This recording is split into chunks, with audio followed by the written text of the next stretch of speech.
Week 16 beginning with a couple of arch rivals renewing hostilities. The Argonauts are back home after an impressive win over the BC Lions, while the Tiger Cats hope to make it 3 straight wins and keep their playoff hopes alive. It's time to get Friday Night Football fired up on TSN. It's Friday, coast to coast, the CFL is Canada's game. Well, we're all pumped up to party, and we're ready for a fight. Come on, get back, relax, watch the Friday Night Football, boys, it ain't bad. The CFL football game is up for grabs. It's Friday Night Football tonight.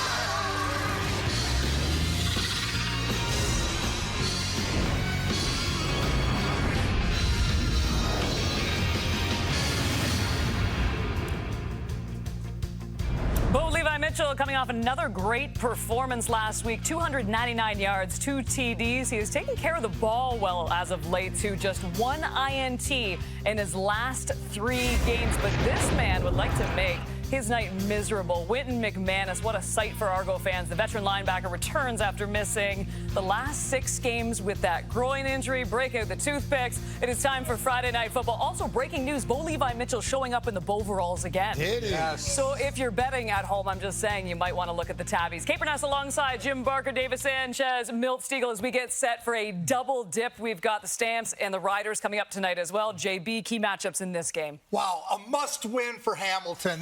It doesn't get better than this. Chad Kelly's ability to read defense against the master, Chris Jones, and those turnovers. He's going to line up 7 guys on the line and rush 3 and drop the rest. He's going to line up 3 and rush 7. He's going to give him a lot of different looks, and Kelly's got to be able to do that without turning the ball over. That Argos defense, the previous 2 games before the big win at BC, they were giving up almost 35 points a game. In those 2 losses, it was Chad's legs, to me, that kind of gave him that boost to start the BC game.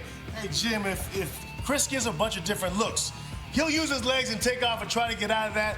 That's the key for me. Chad Kelly's legs against those Argos backers, try to bring him down. And you mentioned it, Coach. This is a must-win for the Hamilton Tiger Cats. They have to understand this is not a regular season. No. This is a playoff game, because if they lose this game, they're not mathematically out of it, but the math they need, it ain't math. And that math ain't math. And so they better have a sense of urgency, come out and say, we need to win. There's no tomorrow. And it's all on that guy, Bo Levi Mitchell. If he can get it done, I think they win this game. It won't be an easy task, but if he plays well, they'll have another opportunity to get into the playoffs. Coach, I can't believe you didn't pick an O-line matchup. No. Is that the first time in key matchup history Well, you didn't do that? I know you did. He's trying to change up his I know. style. You're bringing down the depth chart beforehand. You're like, okay, who's facing Flowing who? him a lot, I know. and How being is it not blocked by flow? Bordner. I mean, those tackles for Hamilton are in tough. You because opened up the Flo door, is- Kate, and you see what I happened. know. I'm sorry. I apologize give to the me an fans at inch. home. Give me an inch. Meanwhile, I don't remember the last time in Week 16 where every single team was still around in the postseason picture. Hopefully starts out with a great one. We're going to get you to BMO Field right after this.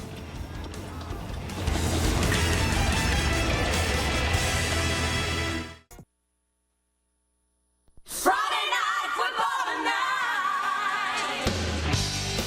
The rivalry resumes on the shores of Lake Ontario. It is the 3rd and final meeting of the season between the Hamilton Tiger Cats and the Toronto Argonauts. The Ticats have won the series of the season, but they need to make it a clean sweep going forward in order to have a chance to stay in the Eastern playoff race. Big change among them for Hamilton at running back. James Butler is back in with the injury to Greg Bell. Yeah, Greg Bell had played the last 4 games for Hamilton.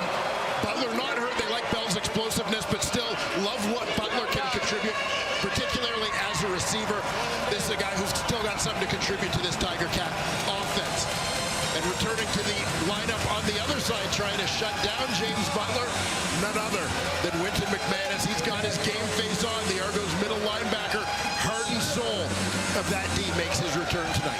He's all smiles, too. Big bounce-back game for Ryan Dinwiddie's team last week in Vancouver after that brutal loss in Ottawa the week before. And they can all but clinch a playoff spot tonight with a win, which would all but eliminate Scott Milanovic's Ticats from an East Division playoff spot if they lose. In fact, their better odds even right now would be a crossover.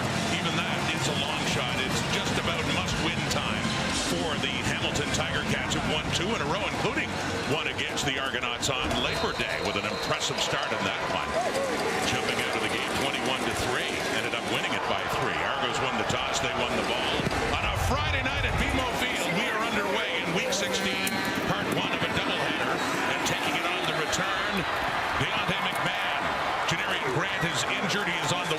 line, so McMahon will be handling more of the return duties tonight.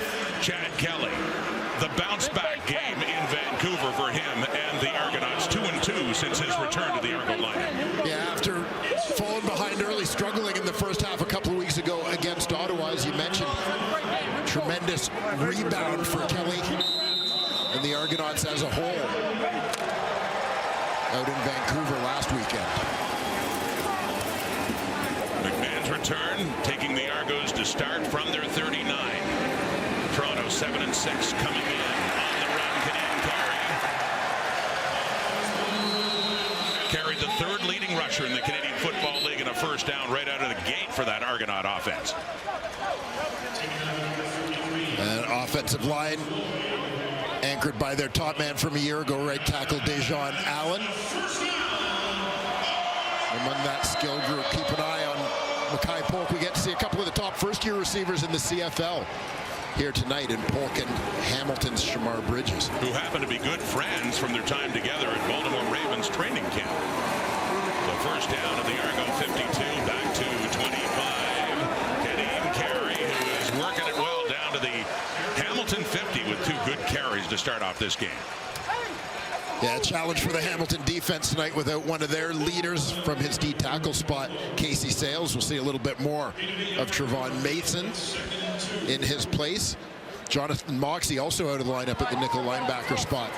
Carthel Flowers Lloyd amongst those who will take snaps in his place. The secondary, led by the former Toronto Argonaut Jamal Peters. He's playing the boundary corner, leads the way with 4 interceptions so far this year. And Deontay McMahon is in at running back now for the Argos. He has the ball. His first carry of this young game, and he picks up a couple of yards. That's all he needed. This will be very close to another Argonaut first down. Working it on the ground so far this possession. We've seen Hamilton since Chris Jones took over often playing with 3-man fronts, a little bit light in the box and so on. And I think the Argos trying to force them out of that by running the ball early. Jones taking over as a defensive coordinator essentially after being let go by the Edmonton Elks. Now Dan Adebaboye, 3 different running backs in this opening possession for the Argos as he has a good carry to take it to about the Hamilton 42. And a second and short coming up. Yeah, certainly depth at the running back position for the Toronto Argonauts, and Carey, McMahon, and of course the Canadian Daniel Adebaboye. Toronto kid in his 3rd year out of Bryant University. Got a lot of touches late last season. Little play action fake on that second down and short. Kelly to throw for the first time if he can. He's getting chased. Tosses it off. Just a short one down to the 40. It's incomplete. So we have a 3rd down coming up now. That one would have been shy of a first down intended for David Unger. Yeah, Kelly forced out of the pocket. Here, good push from that Hamilton defensive line, the former Argo Dwayne Hendricks. Narrowly missing Kelly. Tries to dump it off to Unger there along the sidelines, but as much as anything, just avoiding the sack, protecting the field position. Liram Hiralahu is out. He'll be trying one just inside the 50. His longest of the season is 51. 38 of 41 on the season for Hiralahu, his first year back in the CFL since 2019. The ex-Ticat puts it through for the Argos. So one possession, a few running plays, and the Argos on the board first. Bo Levi Mitchell's had a lot of success against the Argos. He and Hamilton 2-0 against Toronto, trying to keep it going on a Friday night in Toronto. It was 6 weeks ago that Bo Levi Mitchell was benched for Taylor Powell, and then the next game he came back in, and he's been rolling since then, Dwayne, especially against the Argos last time on Labor Day. Great performance, a couple of big strikes to Tim White early. Yeah, certainly one of his best games of the year, and obviously good to see he and Tim White connecting. Positive sign for Ticat fans. Bo Levi Mitchell certainly settling right back in to that starting role for the Hamilton Tiger Cats, having led them to back-to-back victories. They put 21 points up on the board in the first quarter in that last meeting with Toronto. Right away. Getting it is Keandre Smith. He has it outside the Hamilton 45. It'll be a second and short coming up. Offensively for the Hamilton Tiger Cats, they allowed the fewest sacks in the league. A lot of credit going to their center, David Beard, for getting them into the right protection schemes. Big game for Stephen Dunbar last week. Season highs with 8 catches, 151 yards through the air for the University of Houston product, now in his second stint in black and gold. James Butler, the running back. He was number 1 starting the season, then Greg Bell took over. A fake to him. It's tossed off to big Giovanni Robinson with the high hurdle there over Benji Franklin. Across midfield, Robinson and a first down for Hamilton. And Giovanni Robinson from his tight end spot, just quick release to the flat. Takes his high center of gravity even higher. And wasn't basketball his first love, his first big sport? Told us in college he scored about half his points on dunks. Certainly was great vertical in the Argonauts. Quickly again to Stephen Dunbar. Yeah, big game against Ottawa last week for 150 yards receiving and a touchdown for Hamilton. Yeah, watch Dunbar working in from the outside. He's just going to come underneath.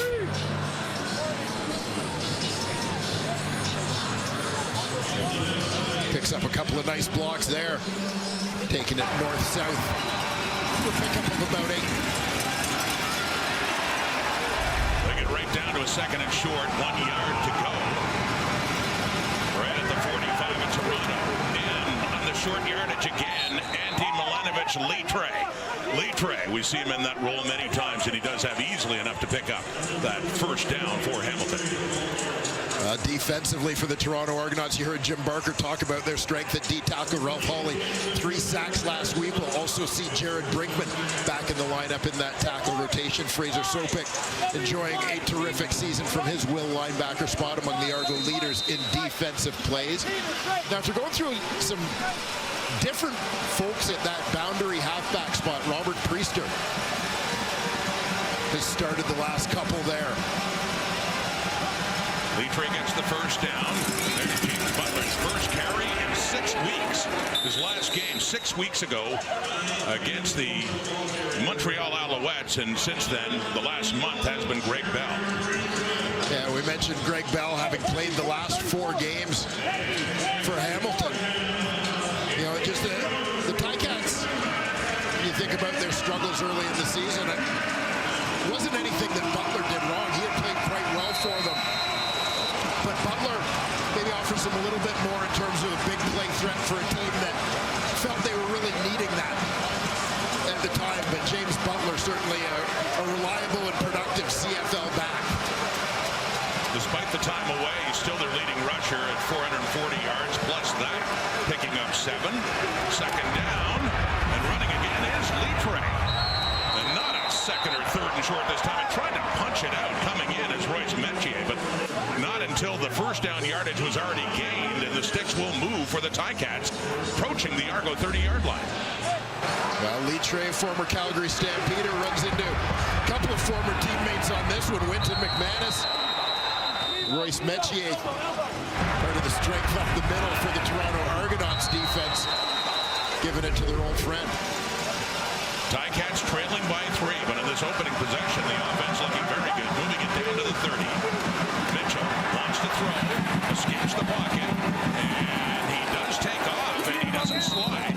Coming in, one of his ex-teammates, you mentioned Winton McManus coming in there. They were together with the Stampeders, and Mitchell picks up about 6 yards.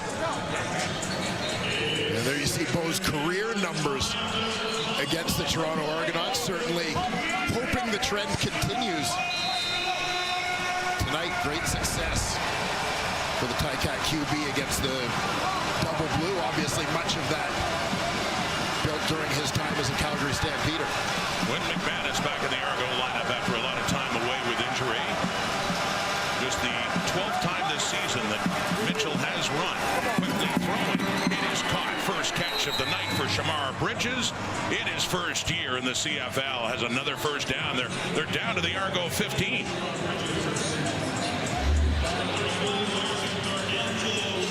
Bridges Argos, who for much of the first half of the season kind of emerged as a go-to guy for Bo Mitchell, big target.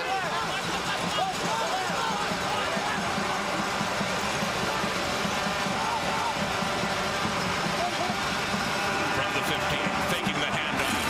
And then off for James Tuck and a little bit far. There was pressure coming right in on Mitchell. Had to get rid of it quickly and just missed his fullback Tuck. Yeah, Florida Rimolade coming off that edge, top of your screen.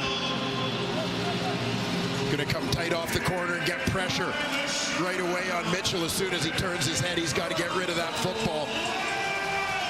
Having to accelerate that motion, just slightly overthrowing the fullback. Tuck, he needed Giovanni Robinson's arms out there on that one. Little extra reach. So a second down and 10 at the Argo 15 for Mitchell and the Ticats. Throw knocked away nicely. Tavares McFadden on Bridges, who for a moment there looked like he wanted a call, but McFadden just reaching in front of Bridges and able to knock that one away.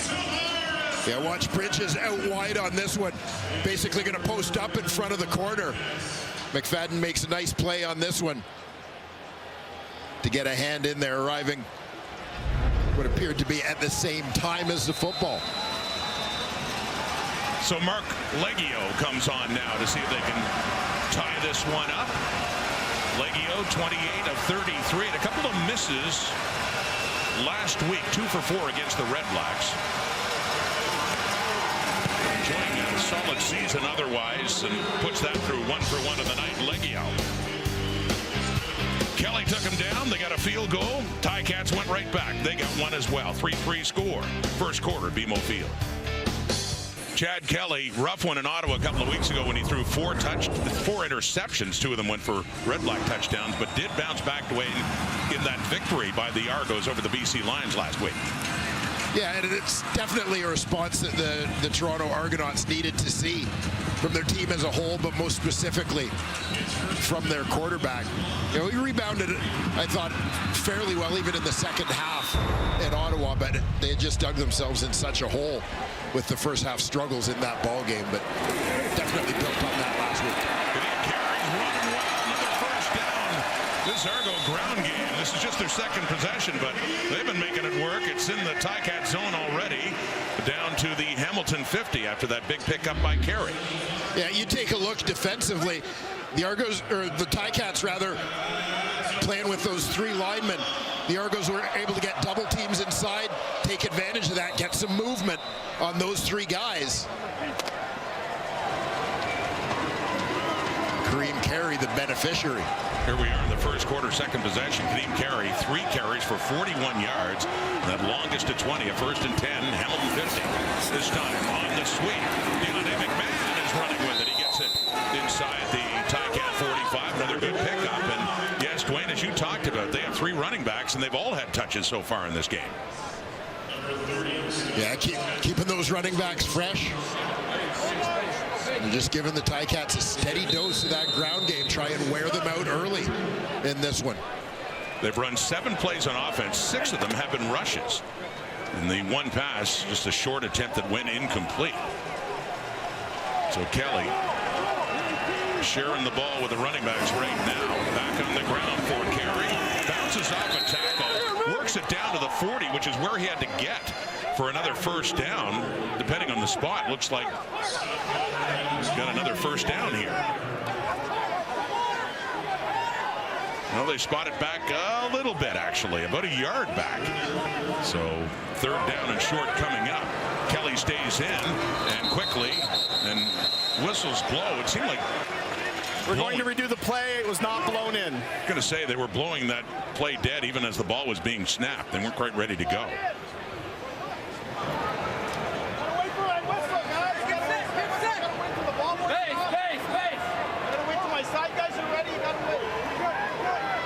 A simple quarterback sneak the first time I see it. Deontay McMahon checking in to the lineup for Kareem Carey. I'd be curious to see if he brought a different play with him. The referee is Tom Valesi, and you can hear his instructions for the Argos there. Wait for the whistle in. Here's Kelly. And as said, he had to get to the 40. Didn't need much. Ticats think they stopped them there. So As always, we wait to see where they're going to put the football down here.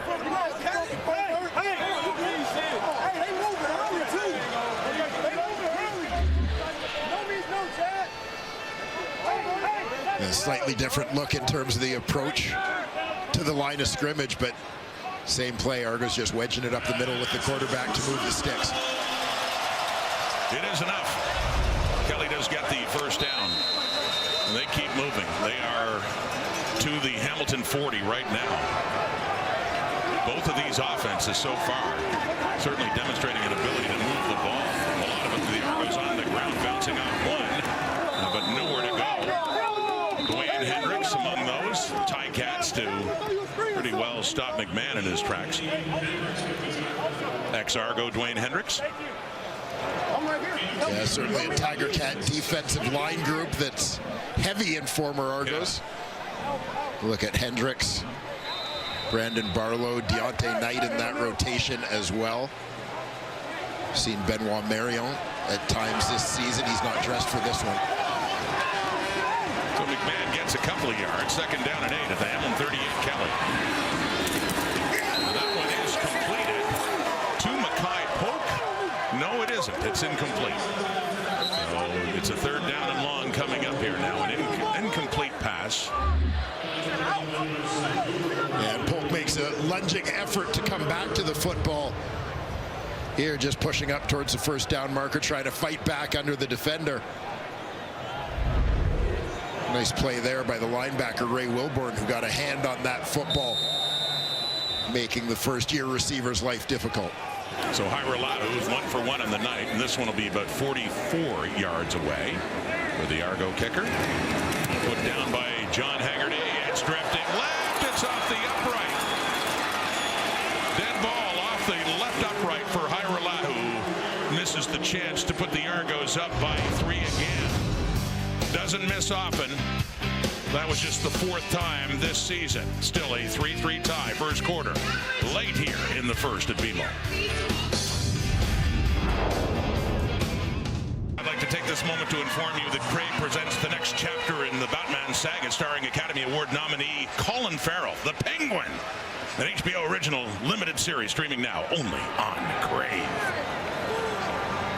Is it true that you were in the running for that role? No, but I would have loved to have been. I was a big fan of, remember Burgess Meredith in the original Batman series? The greatest Penguin. Danny DeVito wasn't bad either.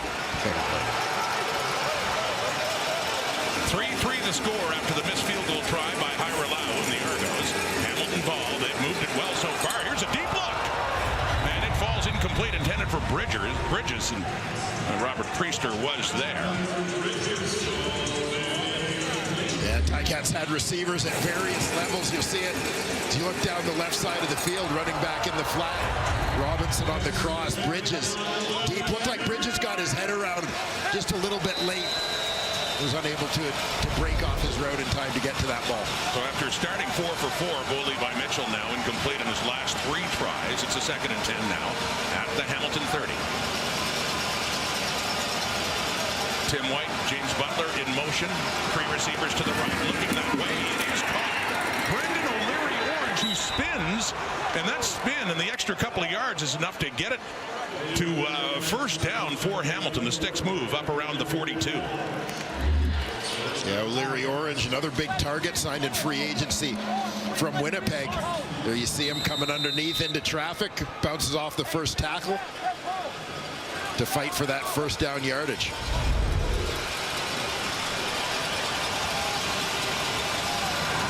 Litre and Butler both in the backfield. On this 1st and 10, faking to Litre, tossing to Butler, upended by Benji Franklin. And essentially no gain on that first down play. Yeah, looking for a little misdirection with the 2-back set. In the backfield, you see Litre go right to left.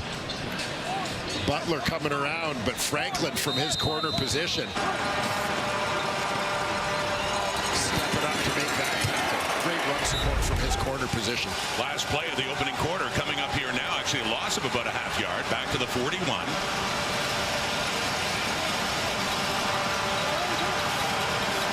Again looking off to the right.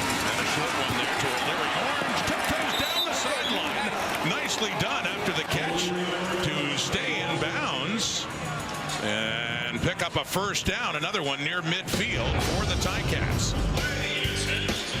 The third and final regular season meeting between these Ontario rivals.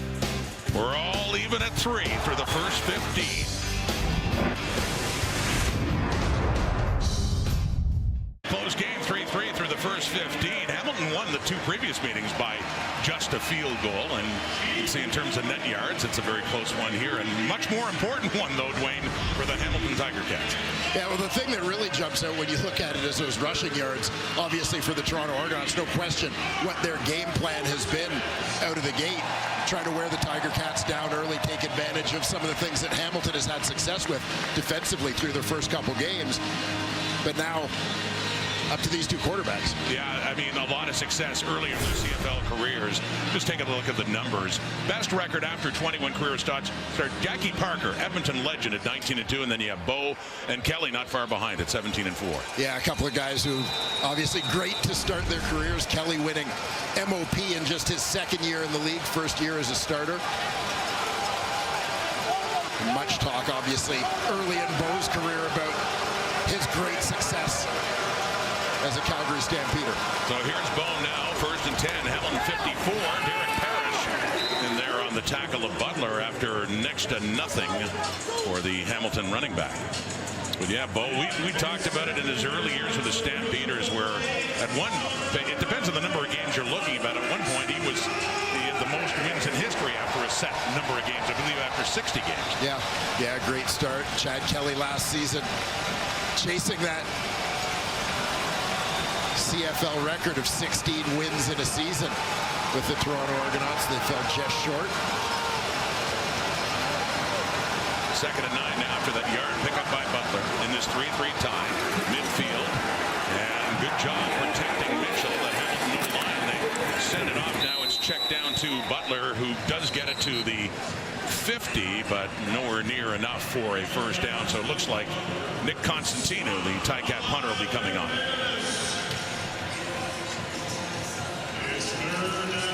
Yeah, Argo defense applying some pressure there.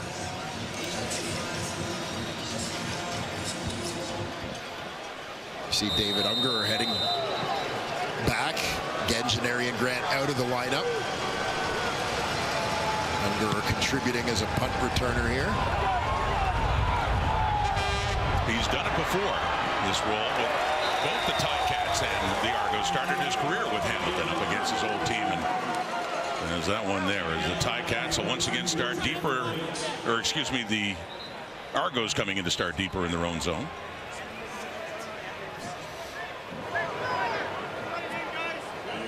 Kelly's first start back a month ago against Saskatchewan here at BMO. And then a loss Labor Day in Hamilton, and then a loss where he threw 4 interceptions, 2 returned by Damon Webb for touchdowns in Ottawa, but then a bounce back, turning it around, and a big win over the Lions at BC Place last week.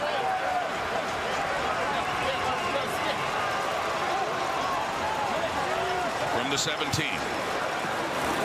Kelly to throw. Trying to find a target. Has lots of time. He chucks it deep. Oh, not quite. Caught for a moment. Coming down, it does hit the turf. That was Mackay Polk, the intended target, and very nearly a big play for Toronto. Yeah, I love the nonverbal communication here. You see Kelly, once he scrambles, waves Polk deep. He takes off after previously settling down. Great elevation to go up and get that ball. And I think you'll see it trapped beside his leg just as he hits the turf. Oh. You know what? I think he kept that ball off the turf. Was it for long enough now? Yeah, that's the debate as his arm got pulled away from his body a bit at the end. Well, no challenge by the Argos. 4 receivers off to the right. Kelly. He's running at a time down, but he had some.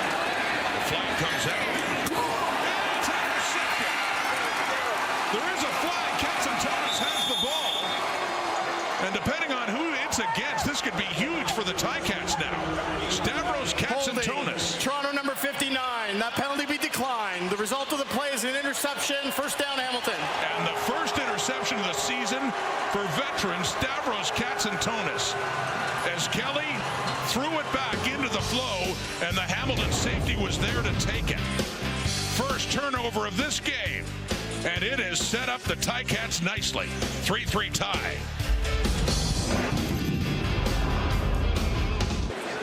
All glory to God. Let's go. Okay. Love you. Well, the Bakersfield Bandit, as he was known during his days at UBC, Stavros Katsantonis, the safety, the beneficiary of this forced error by Chad Kelly under pressure. Commits the cardinal sin, throwing it back across his body towards the middle of the field. Katsantonis makes him pay. And here they come in the red zone. Hamilton now to first down. Butler. He's taken down after a pickup of about 3 yards. Isaac D'Arcangelo coming in to make that tackle for Toronto. Another look at that interception. And newcomer Mario Kendricks, hot in pursuit of Kelly.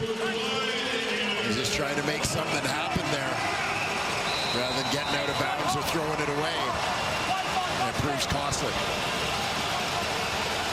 And that was the 7th interception thrown by Chad Kelly, and this is 5th game of the season. 2nd and 7 now at the Argo 16 for Bo Levi Mitchell, standing in, takes a look to the back of the end zone. It is caught. He came down on the line. Just went out. But we have a flag as well back in the Ticat backfield.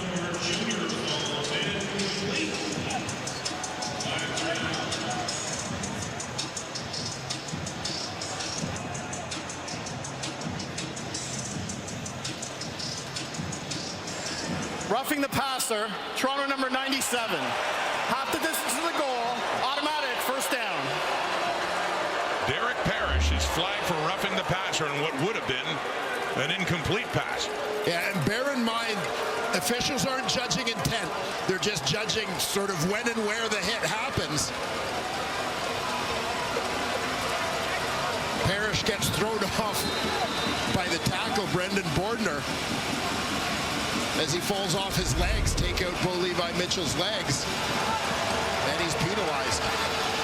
He doesn't like it. Argo fans don't like it, but the bottom line, it's 1st and goal down at the 8 for Mitchell. Pressure coming, gets rid of it. Robinson, touchdown Hamilton. Big Giovanni Robinson, left open, down inside the 5, takes it in for his 2nd CFL touchdown. Yeah, Robinson left wide open on this one.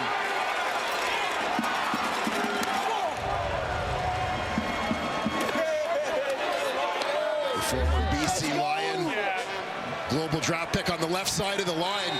He's just going to hook up underneath the goalposts. You saw the confusion created there by various crossers underneath. Defenders couldn't sort it out fast enough. So Mark Leggio for the point after to get the Ticats their first lead of this game. All made possible by the interception by Stavros Katsantonis. Points off the turnover, and Giovanni Robinson in his first year in the CFL. And he gets his 2nd touchdown on that first pick of the season by Katsantonis. Yeah, big assist to Stavros on this one. Once again, it's a play that got it started. Kelly under pressure tries to force the throw. Katsantonis, always the opportunist, comes up with the INT. A couple plays later, big Giovanni Robinson.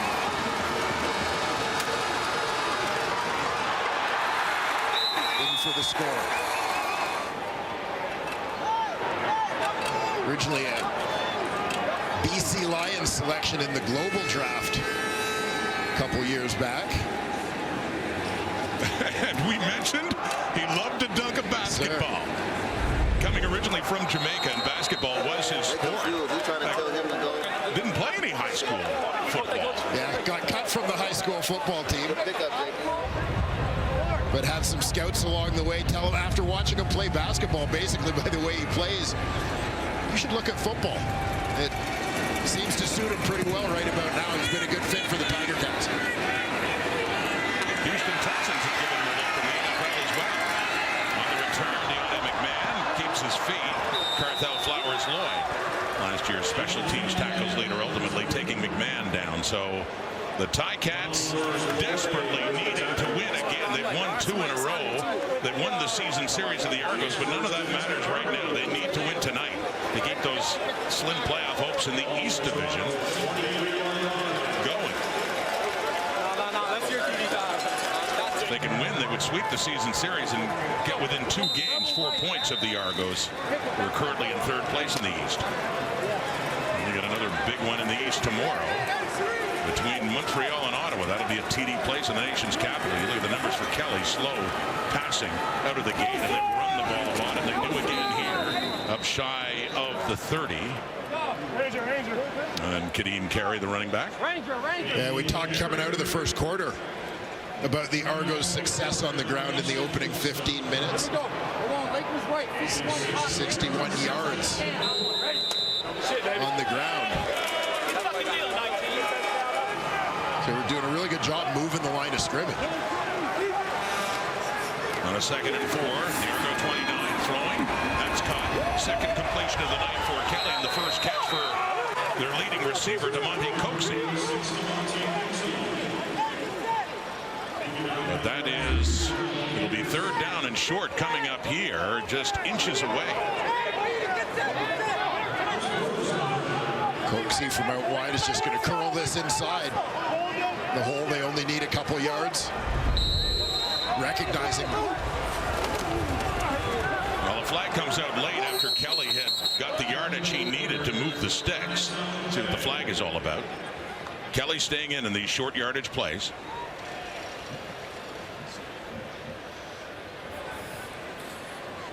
Offside.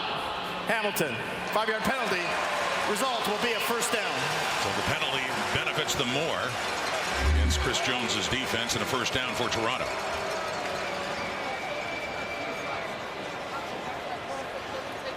Great look there from the spider cam. On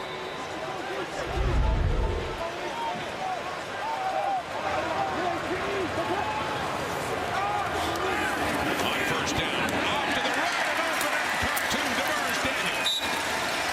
Across midfield into the Ticat zone. First catch of the night for Daniels, and a first down, Toronto.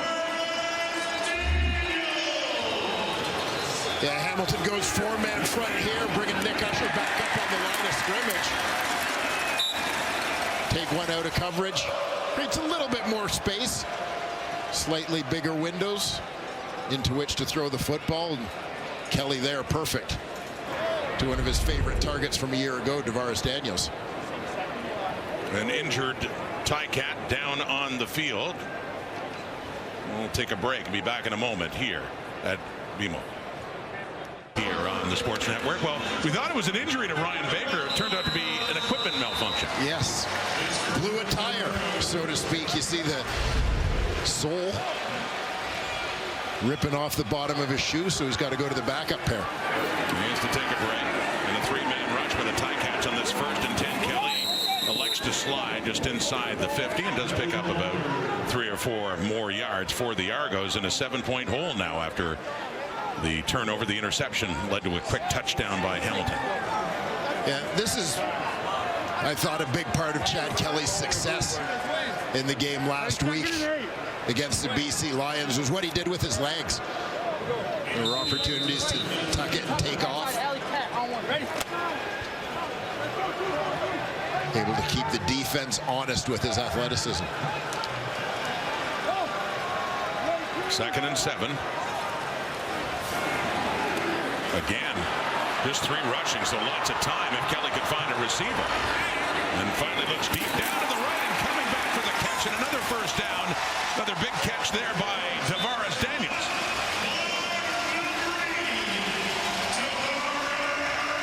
Yeah, Hamilton, for the most part, with this 3-man rush, has been able to create some pressure before receivers can get open against 9 men in coverage.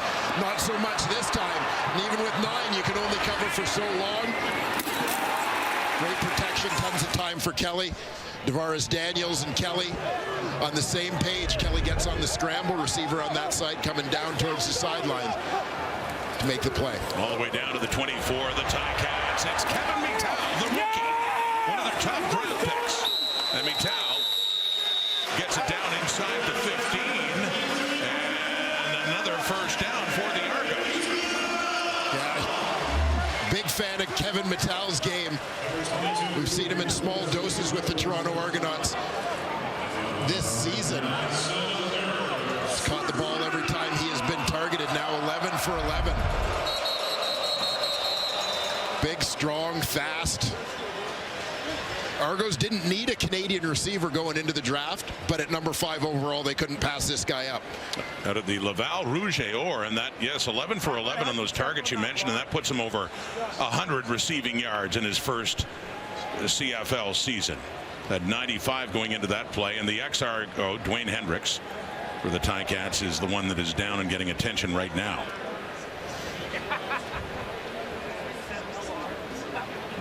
By the way, Devaris Daniels, we saw him with a couple of catches on the night, and big ones too. He's now gone over 6,000 yards in his career. You look at the active players, and he is leading the way over Geno Lewis and Reggie Begelton. Yeah, you think about the fantastic start to Devaris Daniels' career. Rookie of the Year in Calgary. Almost surprising that last year was his first career 1,000-yard season. Really was. With the Toronto Argonauts. And it was, and then what a great year he had. And you talk about that Rookie of the Year. He got that in 2016 and playing only part of the season. Yeah. And won the went to the Grey Cup, that year, and then later won with Calgary, and then went to Edmonton before signing on with the Argos. Yeah, has definitely found a home here in Toronto. He's really emerged as a veteran leader in that receiving group. And his quarterback back in those Calgary days, of course. Yes, sir. Levi Mitchell. And they played, and I mentioned that Grey Cup in 2016. Not a good memory for either of them when they lost to the Ottawa Redblacks in this very field nearly 8 years ago, BMO Field in Toronto. Ernest Jackson. In overtime. And right at the end zone where they're heading right now. Trying to get their first touchdown of this game. The Argos are. It's Mittal again. Breaks loose, and he gets inside the 5. Good work after the catch by the rookie, Kevin Mittal. Yeah, and this is the thing that stands out about Mittal. Is his ability after the catch. Talking about a guy like 6'2", 225 pounds. He's built like a running back. Runs like a receiver, but you see him break a couple of tackles here, lower the shoulders into contact. Giving the Argos first and goal. With Kadeem Carey, the running back, faking to him. Kelly wanted to throw it, instead he takes it. The Argonaut touchdown.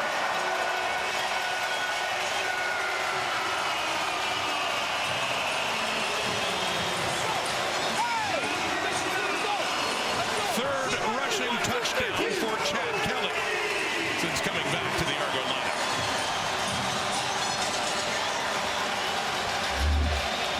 Kevin Mittal sets it up. Chad Kelly finishes it off. And good decision here. You worried it for a moment there like he might try and force a pass to somebody, but recognizes there's a path to the end zone. Gave a little pump fake, kept it, made his way to Pater. And the point after for Hyrolatu. So back and forth they go.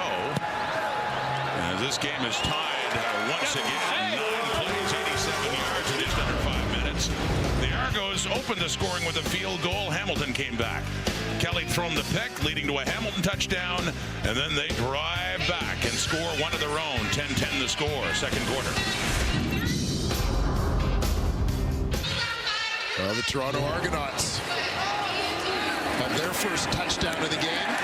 Chad Kelly and Devaris Daniels got it started, connecting a couple of times, including this big chunk play on the scramble. And it was Kevin Mittal with a couple of quick hitters to set the Argos up on first and goal. And Chad Kelly did the rest. Scrambled up the middle to complete the 9-play, 87-yard drive. And a slow start for Kelly throwing the ball, but 5 for 5 on that one. Hyrolatu with the kickoff now in a 10-10 game. And it's Lawrence Wood Argonauts, who had a big kick return last week against Ottawa for a touchdown.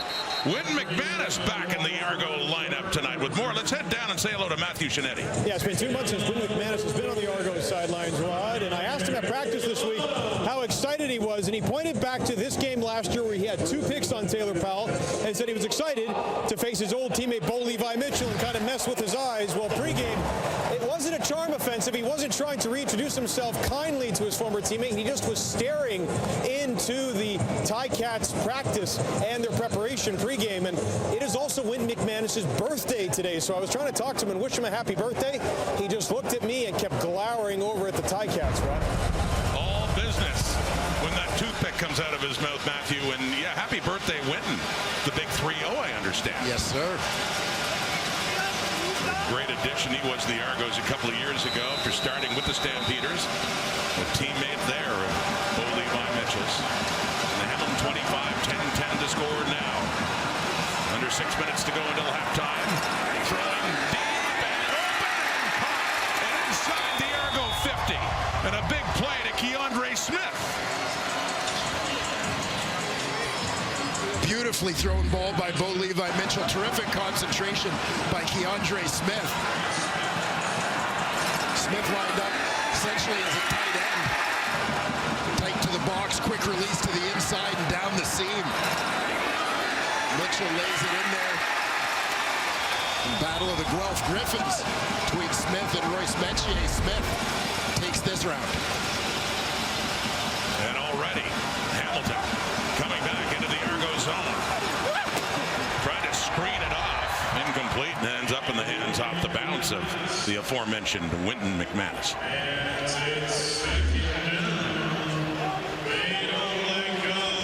Beautiful elevation, concentration on the football there for Keandre Smith.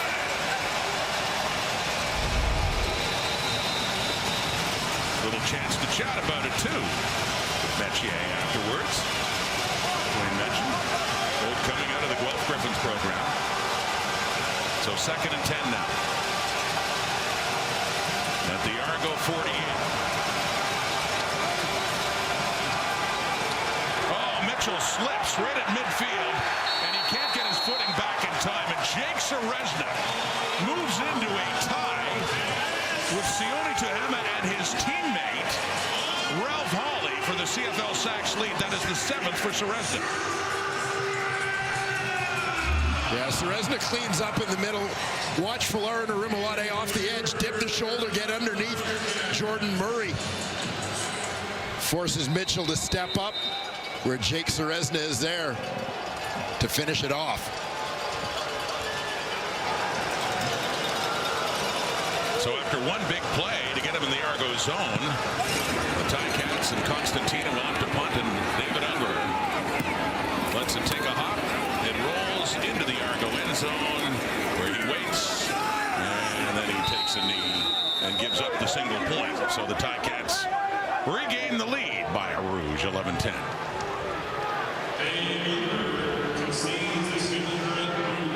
The benefit of having a veteran guy like David Unger to pop in there. Is he a returner, understands situation, importance of field position, let that one go, give up the point in exchange for the yards. We talked to Jake Serezna a couple of days ago just about was he aware of where he was in the sack race, if you will. And you know, I'm sure there's a little playful rivalry going on with his teammate Ralph Hawley right now. I said they're tied now for the lead at 7. Yeah, that entire defensive line, obviously competitive group, deep group. And Serezna trying not to get too caught up in the numbers, but yeah, you want to have bragging rights in the room for sure. And on the carry by Kadeem Carey on first down, but I've also talked to Serezna about it seems like an inordinate number of sacks coming from interior linemen on the defensive front. A lot of them, we talked about Micah Johnson before, and there's Jared Brinkman, who had 2 in his first game. He's been out a long time. But the Argos, that defense came up with 7 sacks at BC after getting 6 on the Lions back in week 1. 2nd and 7 now. Open is Mackay Polk, who breaks loose. And Polk has a good catch and run down inside. The Ticat 40 now with the 3-minute warning coming up. by the Argos, trailing by a point, but will have a chance to retake the lead late in the first half at BMO Field. Coming up at the half, JB's going to give a lot of love to the Hamilton defense. Chesney likes how Chad Kelly's using his legs. Milt has no idea what he's talking about. And look who's here. Whoop, whoop, whoop, whoop. The son of the police! Yay! You did it, JB. I'm told Milt, as I recall, too, likes to come up with his idea just seconds before. Running again and running well is Kadeem Carey. Inside 3 minutes, he took a hit. His helmet came off, but he seems just fine, pointing, signaling that first down late in the half for the Argonauts. Yeah, Argos getting back to that ground game that brought them such success early on in this one. Kadeem Carey just getting north-south. Little pop there from Ray Wilborn at the end of the play. 7 carries, 65 yards for him. He gets a breather, heads off, and it's back to Deontay McMahon, one of 3 Argo running backs that's had at least a carry tonight as he picks up 4 or 5 more yards for Toronto.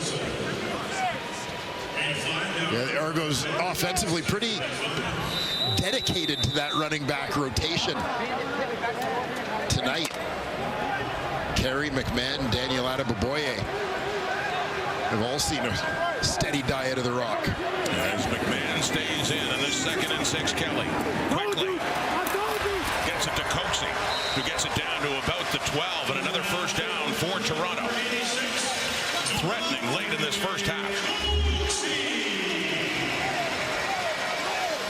Well, Coxie and Kelly had such great chemistry last season for the Toronto Argonauts.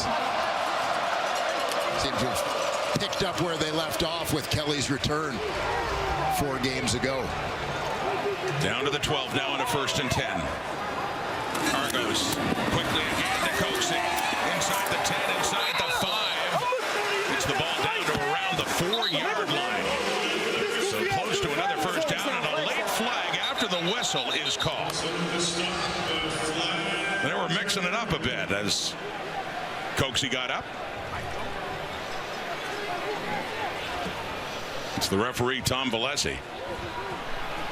After the play, 10-yard misconduct foul, Toronto number 86. Be a 10-yard penalty. It'll be 2nd down. Yeah, you had a sense that's what was coming based on the timing of that flag going up. Looked like Coxie had sort of gotten in the last word, whatever word that was, directed at a Ticat defender.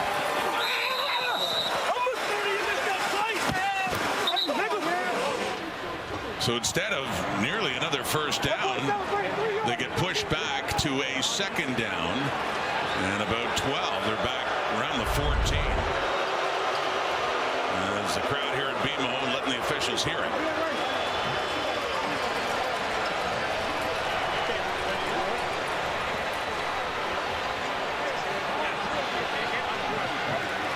Well, Coxie with his numbers pumped up in the last few games.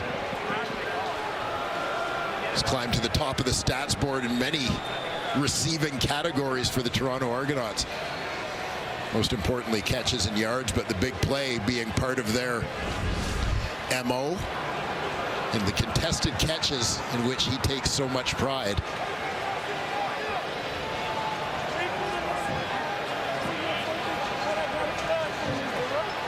Remember the Ticats late leaving the field. It's Ray Wilborn, linebacker. Wilborn actually changing his shoes down there at field level now. So here we go, 2nd and 12, 1:40 in the clock, still plenty of time for the Argos. Looking to retake the lead.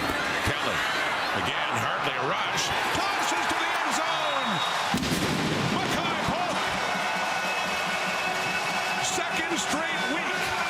Kelly hits Polk for a touchdown late in the first half. And that puts the Argos in front again.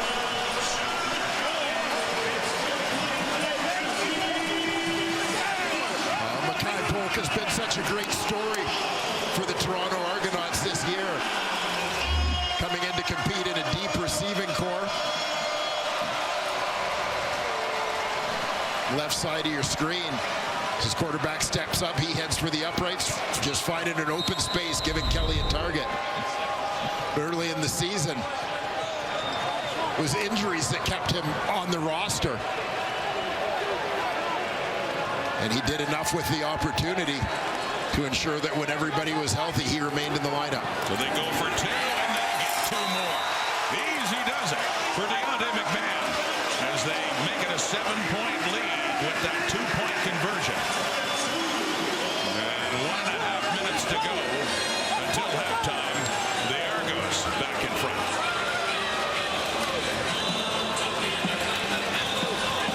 And Mackay Polk with another touchdown. Second straight week. That's 4 in the season. Yeah, you see Mackay Polk come into the picture. Just went right there. Gets himself into the quarterback's line of vision. He sees his quarterback under pressure.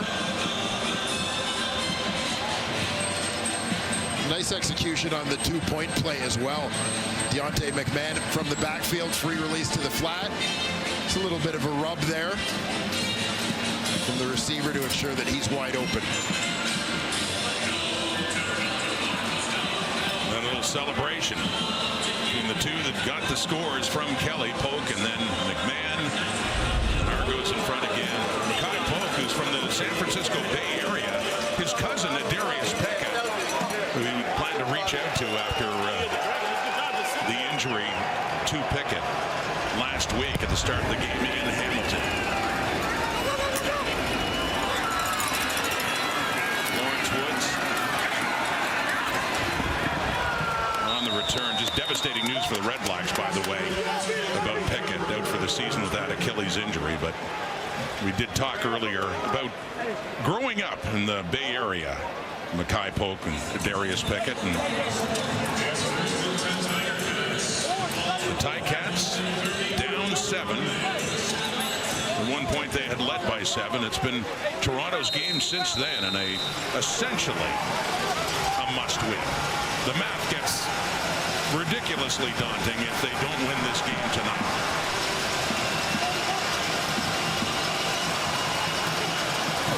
It's caught by Bridges inside the 40, and hit afterwards there by McManus. 1:20 on the clock until halftime. Yeah, we've mentioned along the way that Hamilton Tiger Cats, having won the first 2 games of this season series, Hamilton got out to good starts in those 2 games, built 17-point leads in both games, and were able to go on to win, but the Argos never let them get out of reach in this one. In the early going.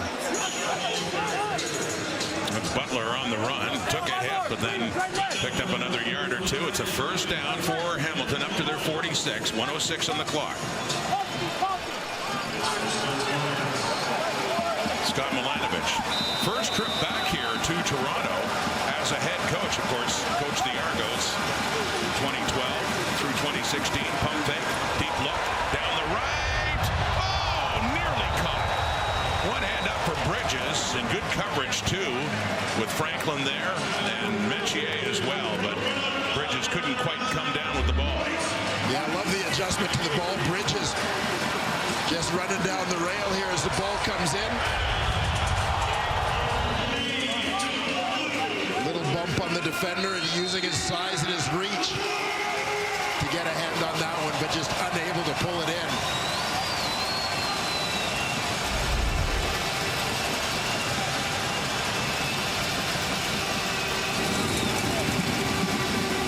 Second and 10. Ticats at their 45. Mitchell deeper to the left now. Open, caught, first down. And that's Keandre Smith again. Smith with a couple of big receptions in this first half. And that gets them closer to scoring position now inside the Toronto 45. Bo airing this one out to the wide side. Smith doing a nice job coming back into the open space to get the rock and get out of bounds. Stop the clock. He's averaging 22 a catch. He has 3 catches and 3 targets for 66 yards. DeAndre Smith from the Argo 43, 4-man rush. Mitchell to the right, and he tucks that one into Tim White, a name we have just not talked about. His first catch in this game, but it's another big one. A first down is a couple of quick passing plays, and here comes Hamilton. Yeah, watch Tim White coming out of the slot on this one. Number 3 receiver. Watch how Mitchell just drops it in between defenders. 19 yards in the first catch of the night for Tim White. Quickly, end zone, touchdown! DeAndre Smith, a flag is out. Back in the Ticat backfield. Back around where Mitchell got rid of it quickly to find Smith in the end zone. Major foul, face mask. Hamilton, number 53. 15-yard penalty. Repeat, first down. But it is coming back on a face masking call against the left tackle, Brendan Bordner.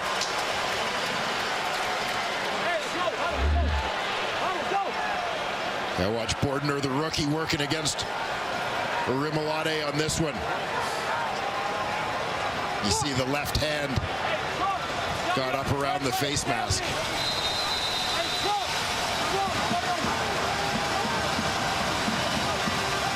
Had that kind of guilty look. He was the guy back at the line of scrimmage, concerned that the flag was on him.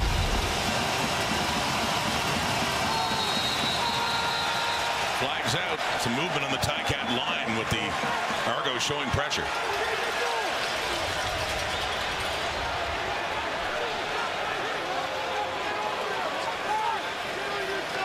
Procedure, Hamilton, will be declined. Clock will start on my whistle. And the last play is maybe in the head of Brendan Bordner.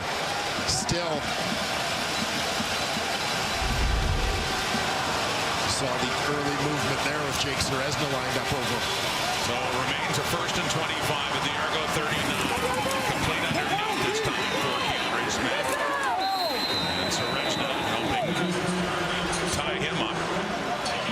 There's 2 seconds left on the clock. They just wanted to get a little bit closer for a chance for Mark Leggio. Yeah, you could hear the Ticat bench as Smith was battling for yards there. Everybody yelling at him to get down while there's still time on the clock so they could get Leggio and the field goal unit out there.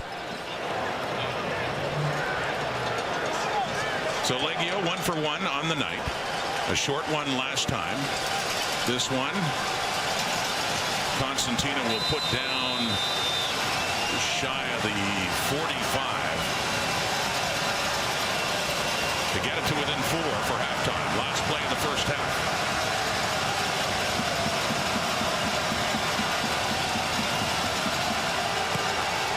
And Leggio has enough leg and certainly accurate. Splits those uprights. So it does end with a score for the Ticats. Not the touchdown as it appeared they would have, but instead a field goal. But seen close games between these two, and it's a close one again. 4-point difference right now. But after Chad Kelly threw an interception, he has led a couple of touchdown drives with Kelly 10 of 14 for 133. 1 touchdown, 1 interception. He scored 1 as well and is standing by now with Matthew Shinetti. Well, Chad, I imagine when you look at your entire offensive lineup, you must love the depth that you have, that you can just go down the field. Yeah, we preach about playing hard, working hard every day. It pays off in the games once we work hard in practice. When you take a look at the second half, knowing that Chris Jones is good, that defense isn't going to break on you, and you take a look at this field right now, there's some slippage. What's the approach have to be? Yeah, we just got to make sure we control our bodies, control our minds, control ourselves, and get ready to play a great second half. Thank you, Chad. Thank you. Go Argos. Well, Kate, the Argos are up 4, but there might be some excitement still left in the second half. Matthew, an unbelievable first half, and I must say, I thought Paul LaPolice was the best dressed on the panel this evening. It is definitely one and only Matthew Shinetti. He's looking sharp in the glasses, alongside Jim Barker, Davis Sanchez, Milt Stegall. We've got ourselves an 18-14 ball game. It was a great first half. What a way to kick off Friday Night Football. And at the beginning of this game, you just saw the stats there for Chad. He was 0-4. He's perfect since. He's 10 for 10. But that Hamilton defense, I mean, we wondered what Chris Jones would come out with. I think we can all agree they're probably going to adjust the rushing three. They have to make an adjustment on that. But their strategy at the beginning of the game was quite good, Coach. Yeah, Chad was definitely confused. He had no yards passing in the first, no completions in the first quarter. And what they did was rush three. Now, Chris Jones comes from Don Matthews' philosophy that they will not continue to run the ball. Oh, I thought you're going to see three deep, and they're playing zone. It really turns into 5 guys deep, 4 guys under. There are not a lot of holes there. Same thing here, 3-man rush. Again, it's 5 deep, 4 under, and they're in a zone. Now, on this next one, you're going to see them, they're going to take and they're going to have one guy shadow Chad, and he'll make him throw the ball. See the 4th guy up front, but they're playing man behind it.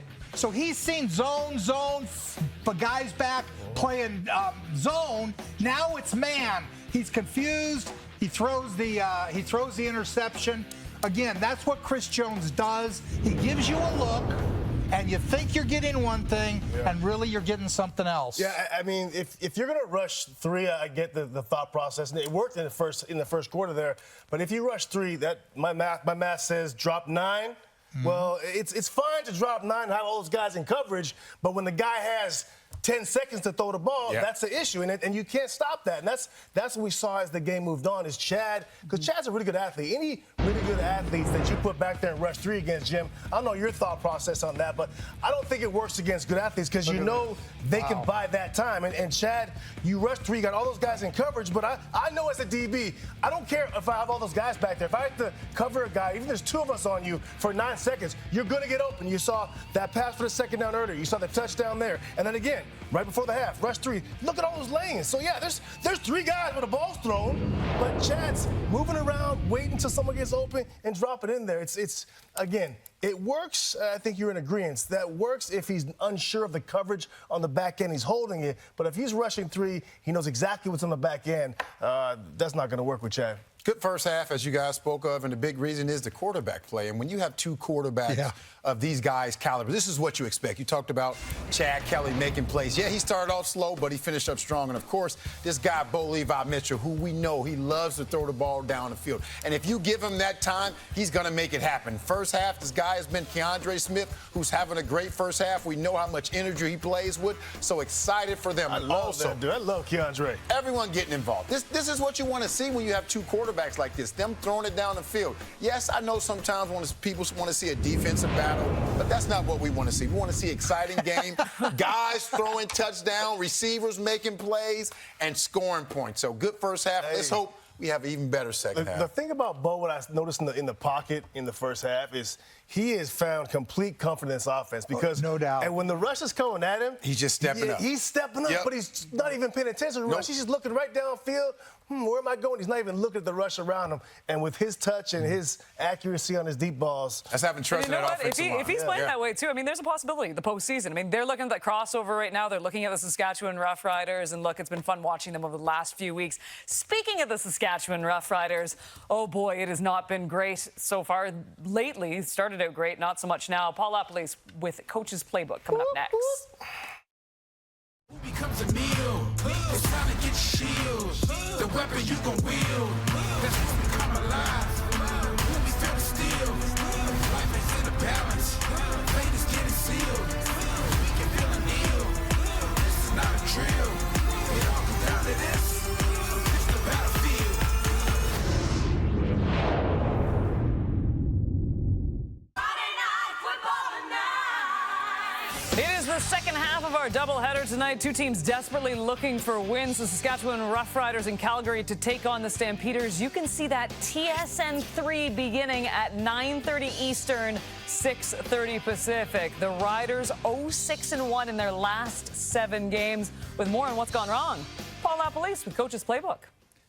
I went through and looked at the stats and everything. Oh, what's going wrong with this football team? There's stats you can make up. The biggest thing is they're not playing complementary football. And you hear that term a lot. What does that mean? Well, it means every side of the ball, offense, defense, special teams, doing what they need to do. But sometimes it's just like one group does great. The other team, don't screw it up. The other unit, don't screw it up. Here's a big stat. Turnover margin. They've lost 3 games where they've won the turnover margin, and that's normally never happens. Here's Ottawa. They finished +1 in the turnover margin. They had 5 takeaways in this football game. Incredible to have 5 takeaways, but unfortunately, they gave it away 4 times. So when they had 4 turnovers, they puts in a position where they finish with the tie game. Montreal, they finished +2 in turnover margin, which you normally win. The offense put 24 points up. They were in position for 4 field goals, but they missed 4 field goals and had one of them returned for a touchdown, which led to a loss by 3 points. And in Toronto, again, they finished +2 in turnover margin in this last Toronto game. But what happens? They have 9 stops at the 1-yard line. That's incredible. But offense had a pick 6. Offense threw a pick right before the half to give up points. And then they struggled at the end of the game. They couldn't get a first down. That put Liam Haralahu and the Argos with a single to miss for the 1-point loss. So they've just got to be better at their complementary football. Each side's got to make sure they help each other. Now, Rider fans, relax. I love a couple of things this team do. They stop the run. They sack the quarterback. They lead the CFL in takeaways. They've just got to do things better complementary, and they've got a veteran quarterback. I expect them to win down the stretch. So they just got to play better complementary football. No different than television, Kate. Lapo at the big board, complimenting this incredible panel we have tonight. Oh, wow. I mean, who paid him? Did anyone pay him to say that? Jim, was that you? Yeah. Yes, checks in the mail. Just a bag of peanuts. It doesn't take much. Pay me off.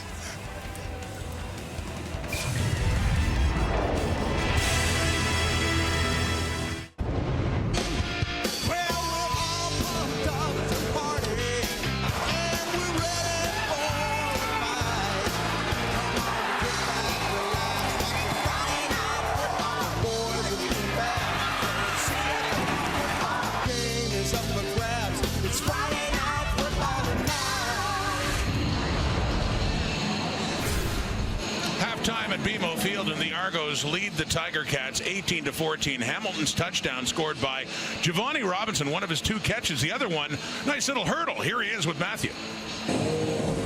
Giovanni, I know you ran track as a kid. Have you been waiting to bust out that hurdle there? Oh, yeah, absolutely, yeah. I'm just super excited to be here. Just want to celebrate with my teammates. I decided to, give a basketball dunk at the other end after my touchdown, Your excitement is infectious, but you're also learning this offense and growing into it. How comfortable are you to a point where in a game like this how close it is that you can help affect the outcome? I've worked throughout the entire training camp to get to where I'm at right now. Coach did a great job of getting me settled in. Great teammates as well, coaches. So, now I think I'm almost 100% assimilated into the offense. Thank you, Giovanni. Thank you. Along with Matthew, Rod Smith, and Dwayne Fort for this one, second half about to begin. The Ticats looked like they had a touchdown to Keandre Smith. That was negated by a penalty, so they settled for 3. They got it within 4. Second half begins on the shorter kickoff. And it's Lawrence Woods on the return up to around the 33. So here's Bo Levi Mitchell coming back on. A look at his first half. Yeah, and some flashes. Throwing deep balls. Keandre Smith obviously busy in that first half. Giovanni Robinson, who you just heard, with a couple of big catches as well.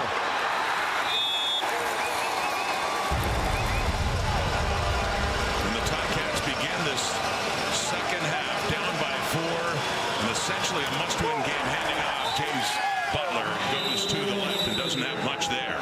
Pickup of about a yard, second and long coming up. Mitchell 13 of 18 for 165, and that touchdown pass, no picks. The leading passer has been for much of the season in the Canadian Football League.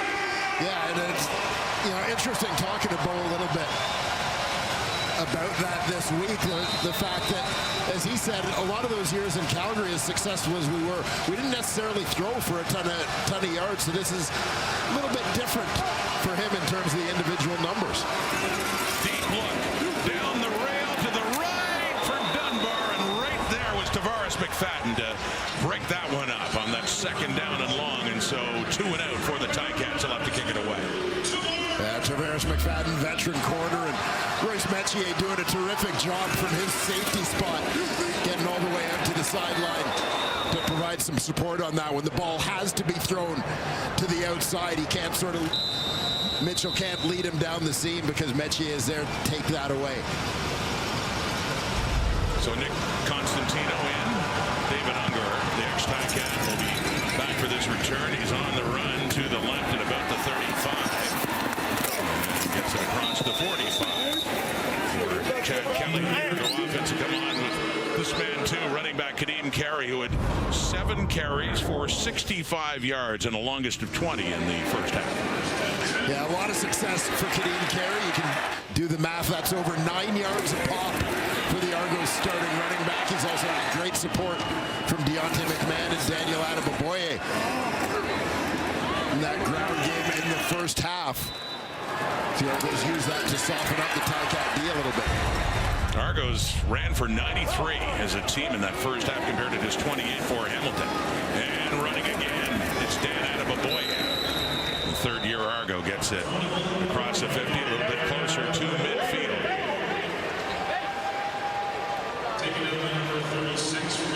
Pick up a 4, 2nd and 6 coming up.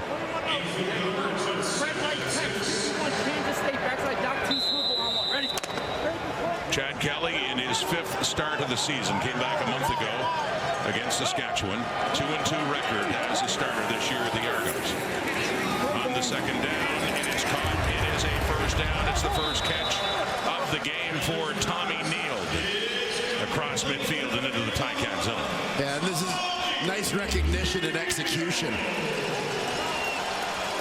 between Kelly and Neal. The receiver knows what he needs for the first down. Defense backed off a little bit. He just sat it down. He was sitting open there for several seconds before Kelly got to him in his progression. Tommy Neal in his 4th year out of McMaster. Down to the Hamilton 51. Little toss and the sweep. And it is Unger. Picks up about 3-4 more yards. And Stavros Katsantonis, who had a big interception in the first half to help set up the Ticats touchdown in on that play. Yeah, Katsantonis coming downhill from his safety spot here. Make the play on his former teammate Unger.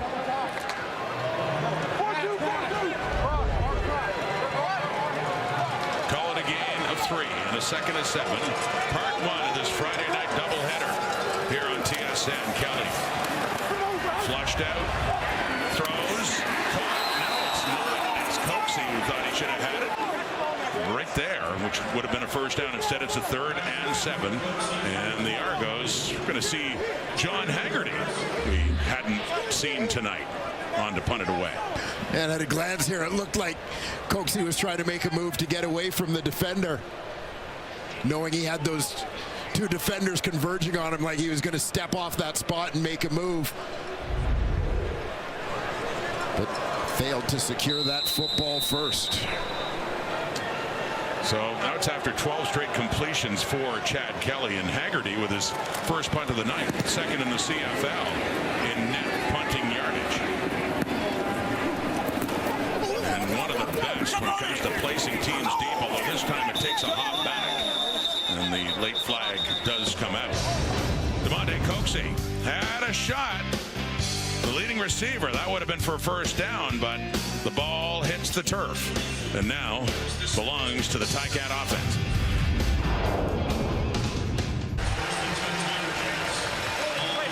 Riding that Tiger Cat. Oh my goodness. It's the Argonaut. Scully. Is that his name? Is it? In the 34. That's caught. Stephen Dunbar, flag coming out right after the catch, and what would put Hamilton up close to midfield.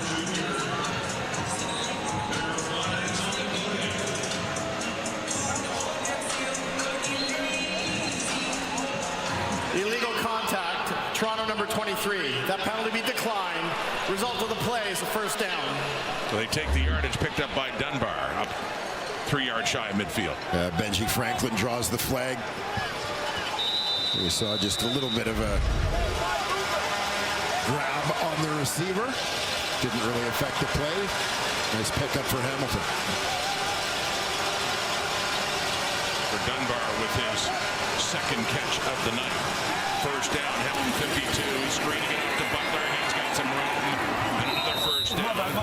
Isaac Darkangelo takes him out of bounds, but into the Argo zone go the Ticats. Yeah, nice execution on the screen here by the Tiger Cats. Keep an eye on that offensive line, get their sets. Coulterwood Manzi.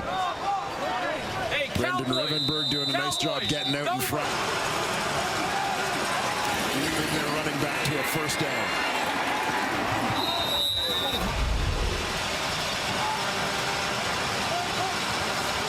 From the 47, faking to Butler, looking deep, has an open receiver, and he's caught by Bridges, and he is reaching for the end zone. He's got the touchdown.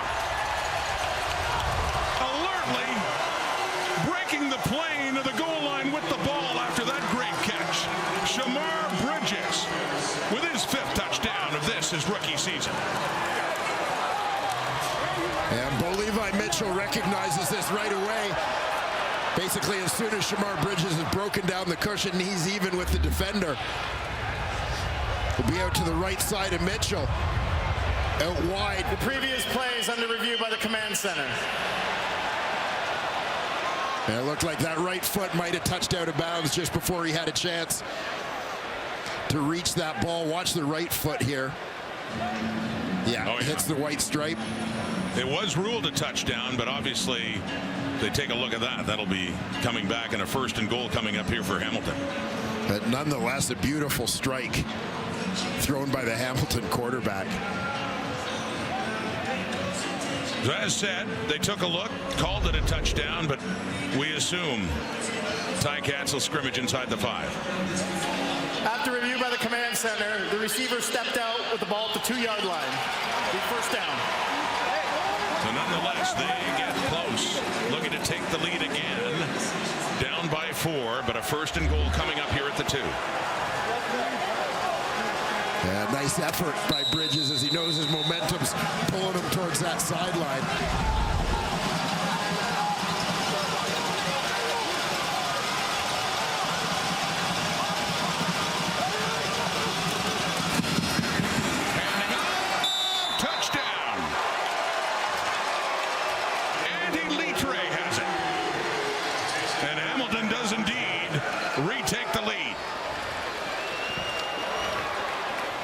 Third rushing touchdown for Andy Litre.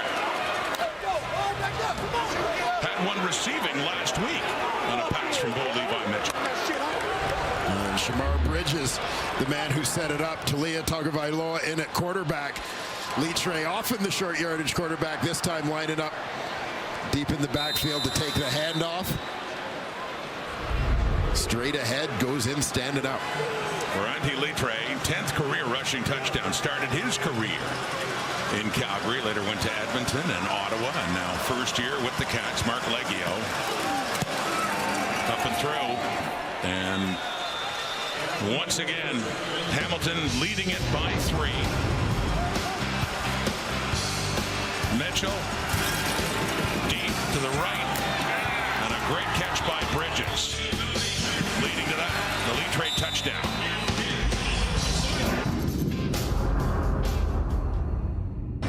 Another close game at BMO Field between these two teams, with Hamilton striking back thanks to this big play. Yeah, Shamar Bridges gets in behind Benji Franklin down the sideline. Bo Levi Mitchell delivers a strike. Ante Litre punches it in from there. And with that, he ties the Ticats franchise record along with Jalen Saunders, 76 catches for a first-year receiver. The rookie Shamar Bridges. And Litre got the touchdown. They marked it down at the 2, and 34 took it in. Said second straight week that he's found the end zone. So in the game, the Ticats view as a must-win. Seen them take the lead again. It's been back and forth on this night between these two Southern Ontario rivals. Argo ball. Deontay McMahon. And he's swarmed just outside the 30, so on comes Chad Kelly. Well, that Argo offense has responded well whenever Hamilton's taken back the lead. See what they have. That's Bo Levi Mitchell and Taylor Powell, who started several games for the Ticats last year with all the injuries, including one around this time of year, right in week 16. The backup tonight. He briefly had the starter's job and then got hurt in his first start of the season, and it was like a reprieve for Mitchell, who got back in and has played very well since then. Dan Adebaboy is the ball carrier, and Wayne Hendricks and Ryan Baker say nope. Second and long coming up. Yeah, and response is important for Toronto here, particularly in the second half. We talked a little bit about Hamilton's success in their first two games against Toronto being the fact that they got out to big leads. Here, the Ticats weren't able to do that. Toronto has led at times, but Toronto wants to be able to run the ball. They don't want to be in a hole where they're forced away from the run game. Second and 11, and they've got him. Chad Kelly is sacked. Dwayne Hendricks got a lot of sacks in double blue with the Argos. Ex-teammate of Kelly's, and he helps take him down to force a long third down and John Haggerty back in.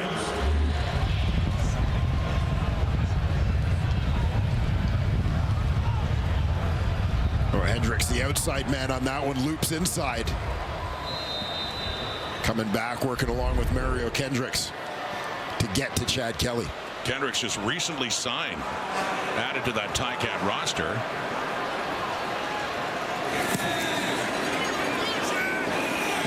Haggerty, shorter punt, and it hits Quincy Mosier as the flag comes out.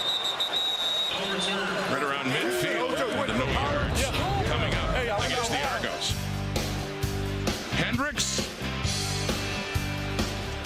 coming in for the sack for Chris Jones and that Hamilton defense, and they've got the ball back, leading by 3. Don't have a great record, but Bo Levi Mitchell statistically has had a great season throwing the ball over nearly 4,000 yards. He's never led the CFL in passing yards. Let's go down to Matthew. Yeah, when you take a look at the 2016, 17, and 18 season when Bo was leading the Stampeders to Grey Cup appearances and winning it in 18, it was Mike Riley who was leading the way, even though Bo Levi Mitchell was pushing high in the 4,000 and 5,000 yards. That's why it was interesting this week when you asked him about the sense of validation he would get if he actually led the league at the end of the season in passing yards. 6 weeks ago, we were talking about even if Bo Levi Mitchell would be leading the Ticats offense again. Remember that time in Montreal where he was taken out after the second series, but he says now as a Ticat, he feels so comfortable. He feels like he's actually understanding. He doesn't have to worry about all the details of everybody else. He can just focus on himself and be a leader. And when I asked him particularly what it would mean for him to lead the league in passing yards, it would be a sense for him that he has an impact on the league, even in his mid-30s, guys. Thank you, Matthew. And he's on again in a 1st and 10 at the Argo. 51 to start this drive. They run it, James Butler. And he heads left, and he found a hole and a good burst as well as Butler picks up a quick first down. Yeah, James Butler making the most of his opportunity. Bo doing a nice job carrying out the fake in the boot out the backside, as that's going to limit the pursuit from the back end, keep the defense honest a little bit.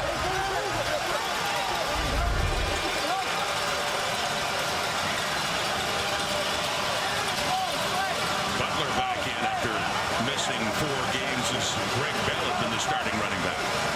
From the Toronto 37 now. Play clock winding down. First down. Back to Butler. Finds another hole. And running well, too. Right through it. Down inside the 25. Back-to-back first downs on the carrying of James Butler. Yeah, watch the work of the offensive line on this one. James Butler taking the handoff. Coulter Woodmansey pulling from the backside.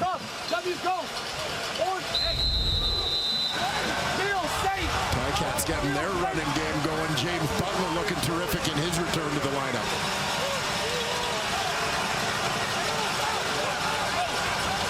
From the Argo 24, Butler is 42 yards rushing now. They fake to him, and Mitchell his third catch of the night. Matthew talked to him about that memorable hurdle in the first. The other one was a short touchdown for the Ticats. Yeah, a little success with the run game, so give him a run look, play action. Checks it down to his tight end, Robinson. It's a nice job getting what he can after the catch. It's down to the Argo 13. Big possession, Hamilton needing to win this game, leading it by 3 past the midway point of the third quarter, and looking to sweep the season series against Toronto. Handing off Butler again, left side. Valerian Rimalotti the first to get a hold of him and get some help, but not before he gets it inside the 10. Another good pickup by Butler.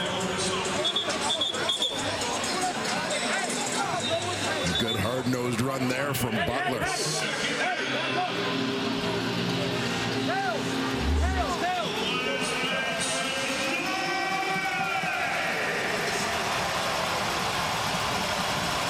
Suddenly the Ticats giving the Argos a taste of what they were serving back in the first quarter of that run. 2nd and 6. After 4 more by Butler, gets it to the Argo 9. Ticats looking to go up 2 scores. Timeout, Hamilton, their first. And an important one. Scott Milanovich, the head coach of the Tiger Cats, and a timeout called. And this field position, obviously they want to make sure they don't make any mistakes, get exactly what they want against the defensive look they expect. You see James Butler's. I love the form of the Butlers. Yes. With the towel carefully placed. Buying fully into the role. We've seen this natural grass at BMO, very slick on the night. Seen a few players slide and bring out that cleat cleaner. Make sure the footing is sound. Under 5 minutes to go until three-quarter time.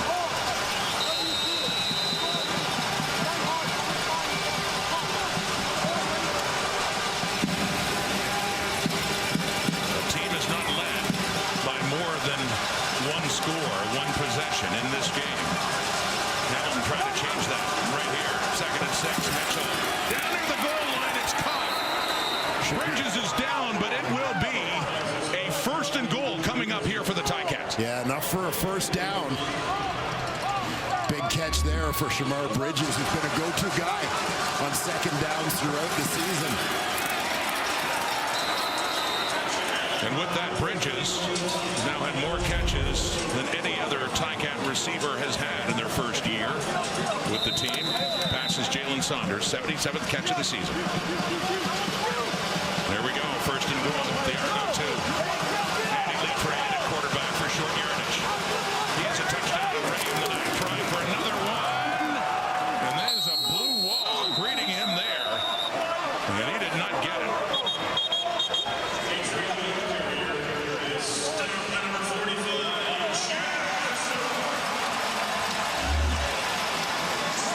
Big stand here from the Argo D-line.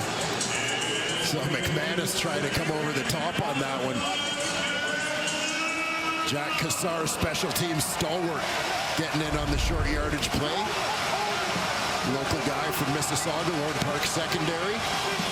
By way of Carleton University, Tyson Hergott from Waterloo also in on the play. Try again. 2nd and goal. Still no signal. Does this come down to a 3rd for Litre and the Ticats?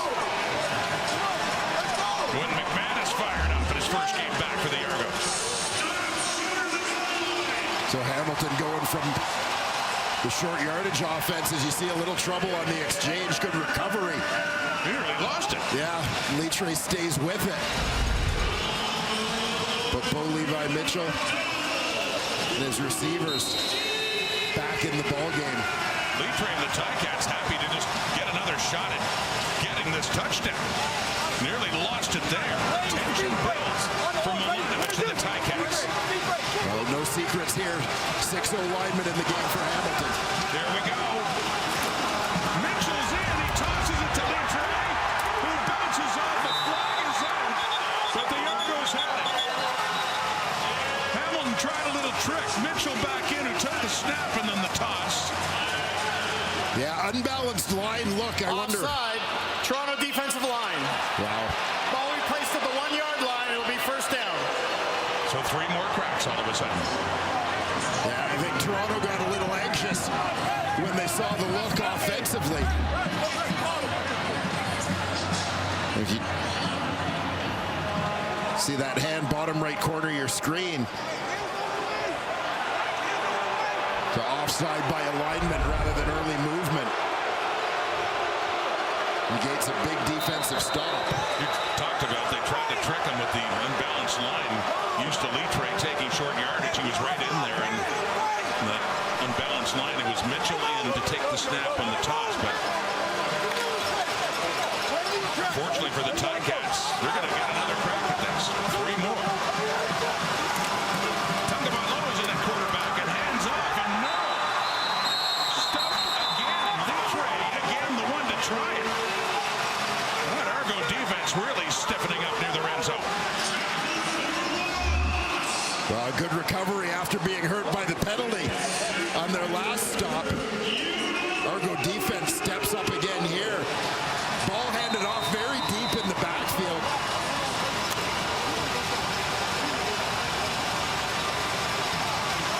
Just too much penetration allowed up front on that one. Talia Tagovailoa still in a quarterback at a shotgun. They get pushed back. It's a 2nd and goal from the 2. Handing off. Litre again. Denied again. Ralph Hawley. And they are not getting closer. And another 3rd and goal is coming up. And it's going to be the field goal team.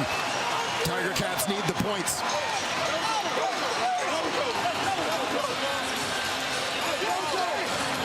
So Leggio is coming on. They're not going to chance again. Yeah, they got pushed back. They're at the 3-yard line here. They lead by 3. A chance to at least make it a 6-point lead. It's a huge stand for the Argos as we talk about staying within a score.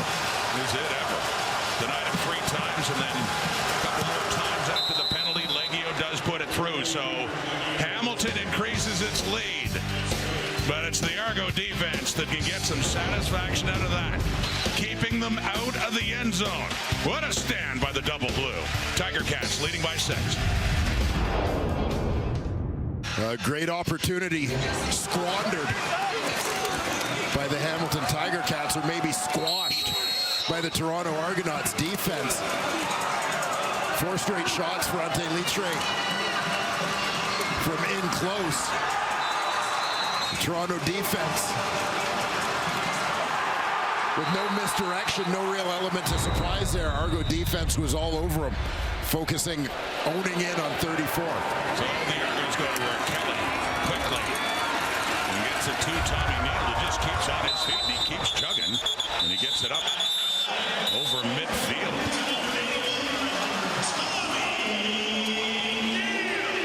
The tired Argo defense getting a much-deserved break.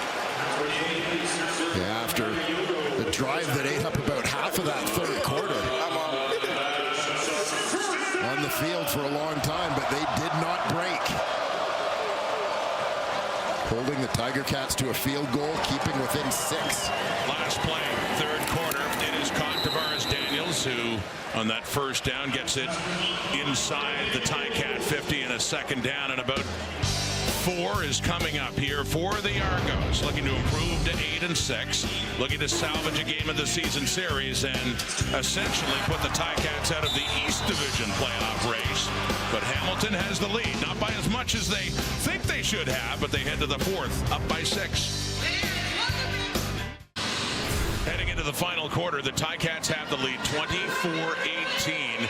Still up a score, could have been more, and that's looming as a big story as we head into the final 15 minutes. Yeah, it sure is. Great opportunity for the Hamilton Tiger Cats with a number of cracks from the 1-yard line. Couldn't get it done. A huge stand by the Toronto Argonaut defense. Give them some credit for their recognition. They kind of knew what was coming. They were prepared for it, and they made the plays.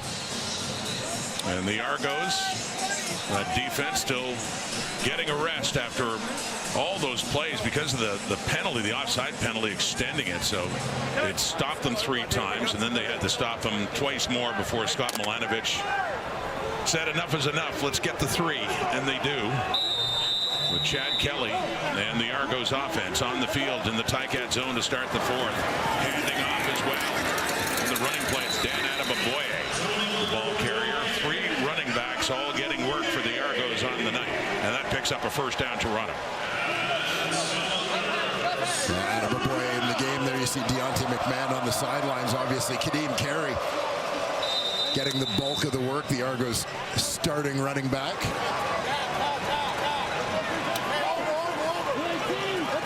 From the Hamilton 42. Another running play. Heading to the left. Adeboboye again.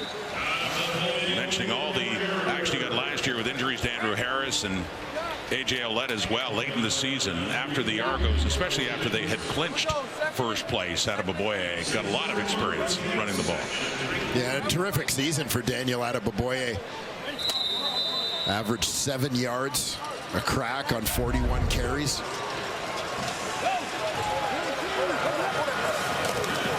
Second down.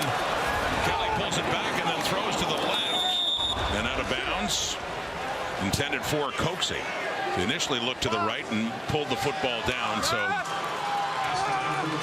it'll be a 3rd down coming up here for Toronto. About 3 yards to go.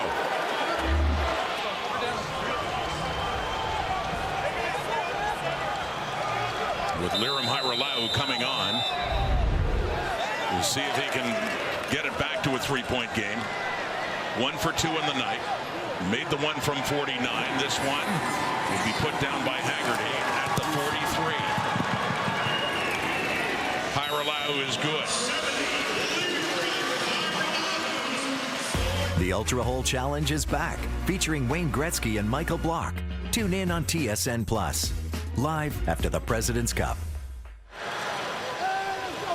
4th quarter, Chad Kelly and the Argos, they get 3 points closer as the Ticats offense is back on. It is 24-21 Hamilton.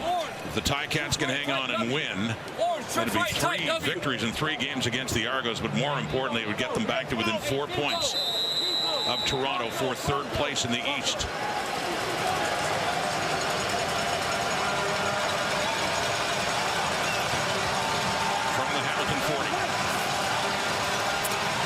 Mitchell with time. Off to the right and a little bit low coming back to the ball. It is incomplete. Intended there for Keandre Smith. Nice pattern over on that side of the field. Smith is just going to bend it out. Stephen Dunbar works to the inside. Timing route throw is just a little bit short. Deshaun Amos supplying tight coverage.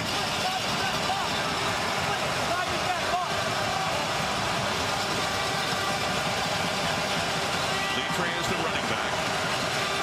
Smith in motion to the left. 4 receivers out there. Mitchell looking that way. Flag is down. And Benji Franklin selling it like he did catch that ball. So a lot going on in that play as the ball had sailed high of the intended receiver. Pass interference. Toronto number 1. Spot of the foul. Automatic first down. All for naught. Former Tigat Tunde Adeleke is flagged for PI. I want you to see the job that running back Ante Litre does here to help clean up. As Jordan Murray, the right tackle, is having trouble with footing on that field. He blows a tire as Arimolade goes to the inside. Litre cleans it up, allowing Mitchell to throw the pass, leading to this flag and a big chunk of yards for the Hamilton Tiger Cats.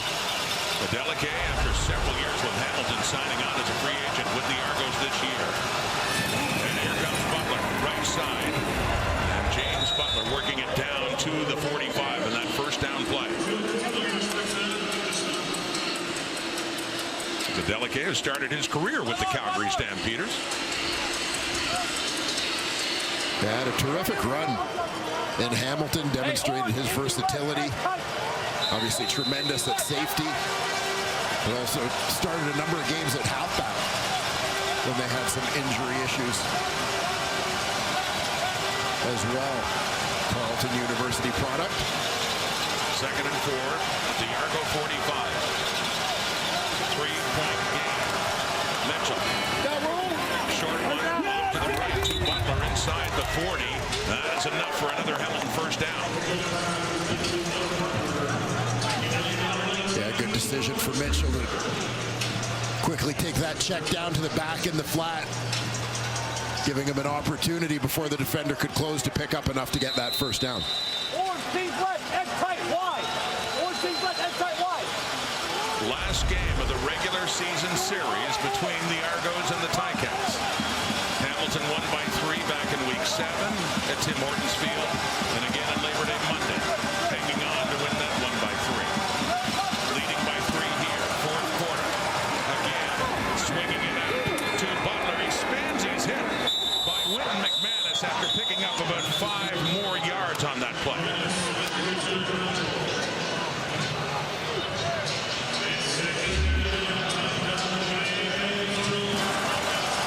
Pretty good collision here after Butler spins off the first one. This is out of the frying pan into the fire, so to speak, with Wynton McManus bearing down. They mark his progress for a 7-yard pickup, so it's a 2nd and 3 at the Argo 33. McManus on his 30th birthday, and back after a lot of time away, injured. That Argo defense.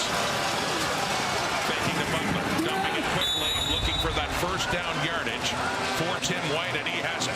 Sticks move. Hamilton keeps going.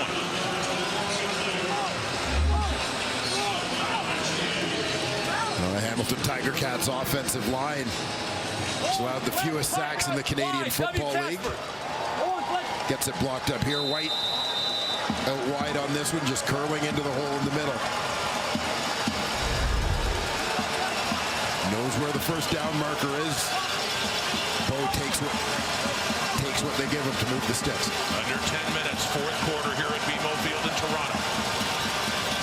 Down to the Argo 28.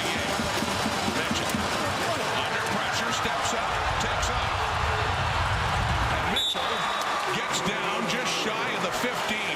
Another first down, Hamilton, on the legs of Bo Levi Mitchell.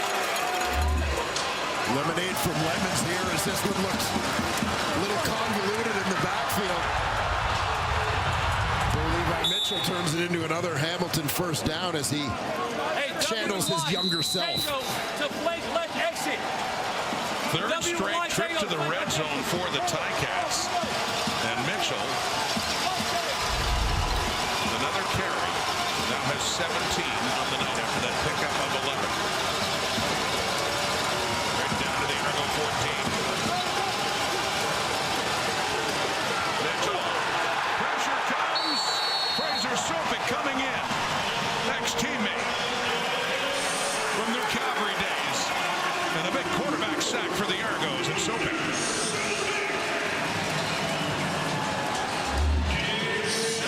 Fraser Sopik tucked in behind, and watch here, the back gets eaten up helping out with one of the linemen on their block. So he's no longer available to take the linebacker, giving Sopik a free run. And Bo Levi Mitchell for the sack. Sopik also the former Ticat. His first year with the Argos. Going from the Stampeders to Hamilton. 2nd and 18 and that loss. More pressure. The screen. Butler inside the 20. And he is taken down. Still shy of the original line of scrimmage. So a field goal situation is coming up here for the Hamilton Tiger Cats to see if they can open it back up to 6. So they drive well, but still can't make it a 2-possession game.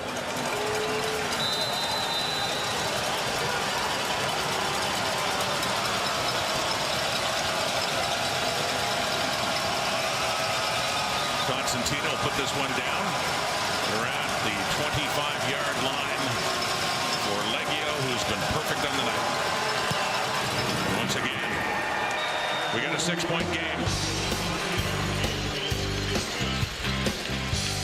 Mitchell and the Ticats moving.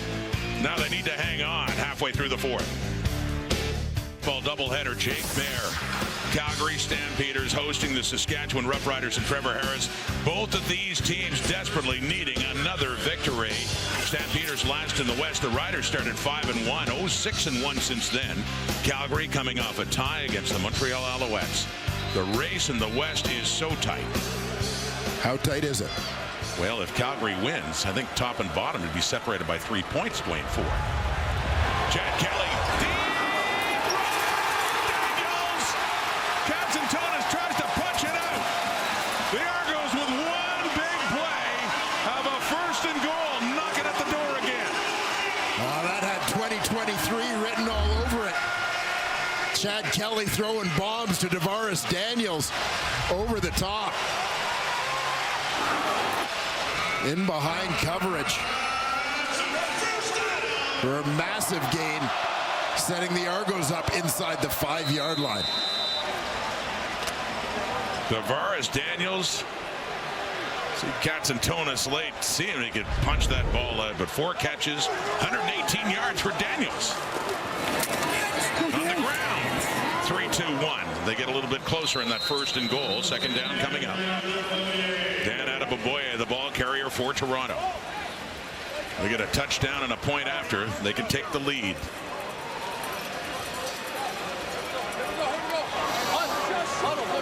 And this game in which Hamilton has put together a couple of long drives here in the second half. To come away with just field goals, and the Argos looking to make quick work on their possession. There's Kelly to take it in for his second touchdown of the night. The Ticats needed a goal line stand, but they don't get one. And the Argos are a point after try away from retaking the lead.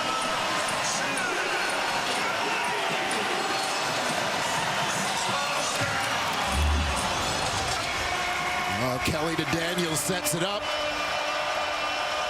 Here it's Kelly on the QB sneak, just sliding in behind his right tackle, Dejon Allen, for the major. Now, the only downside of this when you're the Toronto Argonauts, your defense has been on the field a whole bunch in the second half of this game. And you're never going to turn your nose up at a touchdown, but you didn't give them much rest. It was a big play. Very quick. Just a minute and a half. 1:33 taken off the clock. That's it. Thanks to that. 66 yards to Tavares Daniels and Chad Kelly scoring his second touchdown of the night. Argos lead. Saw a lot of this from the Argos last year, Dwayne, how they could quickly work their way down the field. One big play to Tavares Daniels. Yeah, and a huge one. It's almost as if the Hamilton Tiger Cats were lulled to sleep by the pace that this game had taken on. Chad Kelly and Tavares Daniels kind of snapped them awake with that one. Kelly finishing it off with the plunge. His second of the night and his 4th rushing touchdown since coming back this season. This is his 5th start against Lawrence Woods. On the return, pushed out of bounds. Foley by Mitchell. It's had another solid night, but the Ticats need more. They're down 1, over 5 minutes to go. There's Demetrius Maxey, the coach of the Argo defensive line that's been a big part of the story in this game. Let's go back to Matthew. The best team to get the most sacks in the CFL, so I spoke to Coach Maxey this week about Jake Serezna and Florina Rubalade in particular, and about their leadership, because Maxey knew they'd be going up against David Beard and the most secure offensive line in the league in the Hamilton Tiger Cats, and Maxey pointed to David Beard in particular and how he just orchestrates that entire offensive line. And I spoke to Scott Milanovic, and he said, we go as David Beard goes. He sets our offensive line 1 point, 1 yard off. A lot of big minutes coming, guys. Another big matchup coming here. Giovanni Robinson took a big hit from Robert Priester that hangs on to the ball and is calling for a headshot. A flag is out with Robinson down right at midfield. Well, how about the growing role of Giovanni Robinson, the tight end in this offense? Unnecessary roughness. Toronto number 19. 15 yards will be added on to the end of the run. First down. Just a free release from his tight end spot right down the seam. Comes up with a huge catch.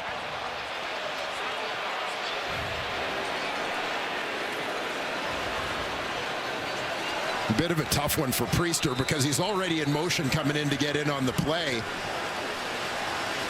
Didn't lead with his head, but nonetheless a shot to Robinson's head. Officials not judging intent. 4 catches, 49 yards for Robinson. You tack on that penalty against Priester. They're down to the Argo 40 right away. And that one intended for Bridges in traffic. Mojet's there, McFadden's there, goes incomplete. In the last 2 drives before this one for the Ticats, time of possession 13:40, nearly a quarter. This is to your point. The Argos last 2 possessions just 4 minutes. Yeah, and ultimately all that matters is the score, which has the Argonauts leading, but you just wonder if there may be a little bit of an impact of that discrepancy in time of possession. The Argos defense maybe being a little tired here down the stretch. The CFL's leading passer, Bo Levi Mitchell, goes over 300 yards passing again tonight. 4.5 minutes, 4th quarter, throwing again. It's caught. Dunbar has it. After the catch, makes some good moves to break some tackles and work it down to close to the 25 of Toronto. Watch how things clear out on the right side here for Stephen Dunbar. He's the widest man out on the this side. Toronto. Timer, can we please put 4:22 on the clock?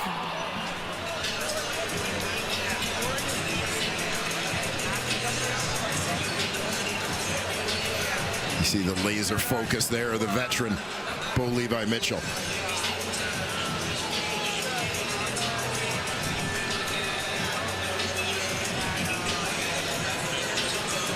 By the way, for Mitchell, his 45th career 300-yard game.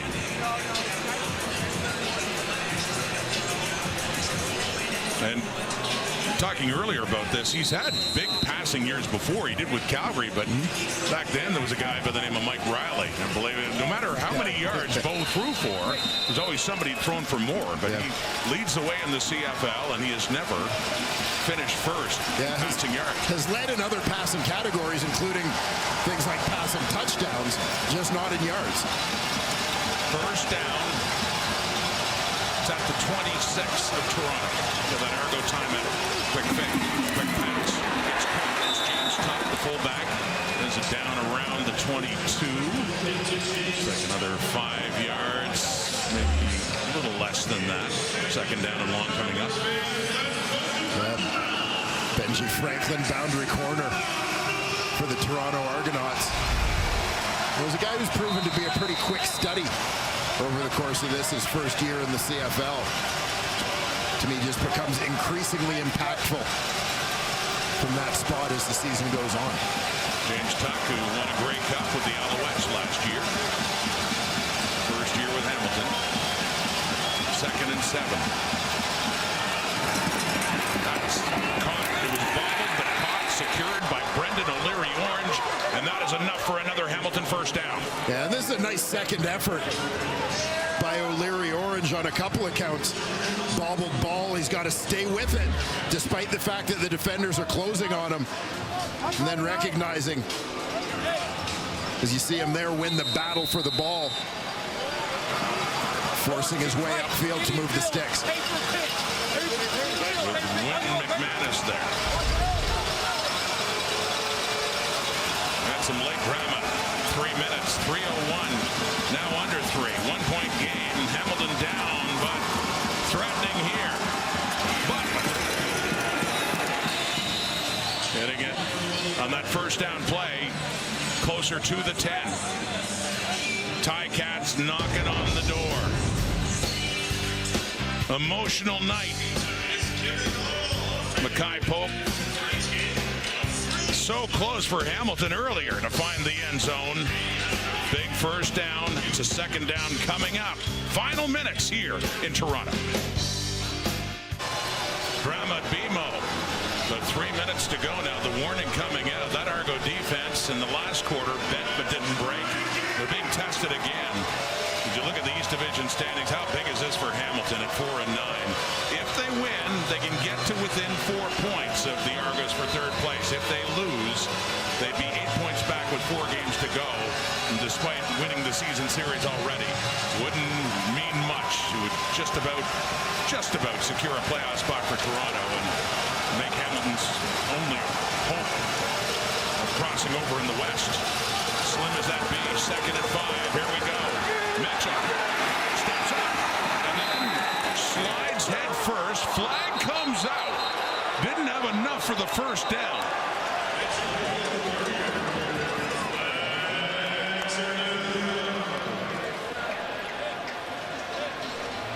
And a hold coming up against the Ticats.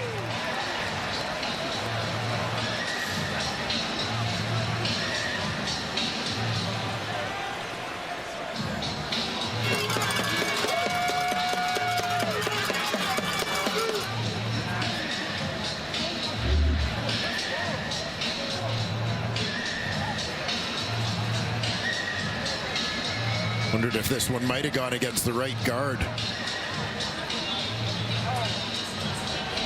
Coulterwood Manzi right in the middle of your screen. Holding, Hamilton number 64. That penalty be declined. It'll be third down. See Jake Serezna try to fight to get back upfield as Mitchell scrambled, couldn't get off the block. That draws the flag. Yeah, and Mitchell had slid still 3 yards shy of the first down, so that's why they declined. Instead of giving them another shot, forced them to kick the field goal. Leggio's 4 for 4.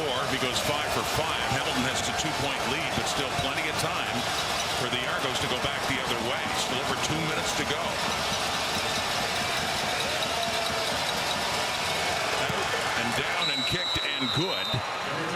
So 5 for 5 is Leggio, and Hamilton is back in front.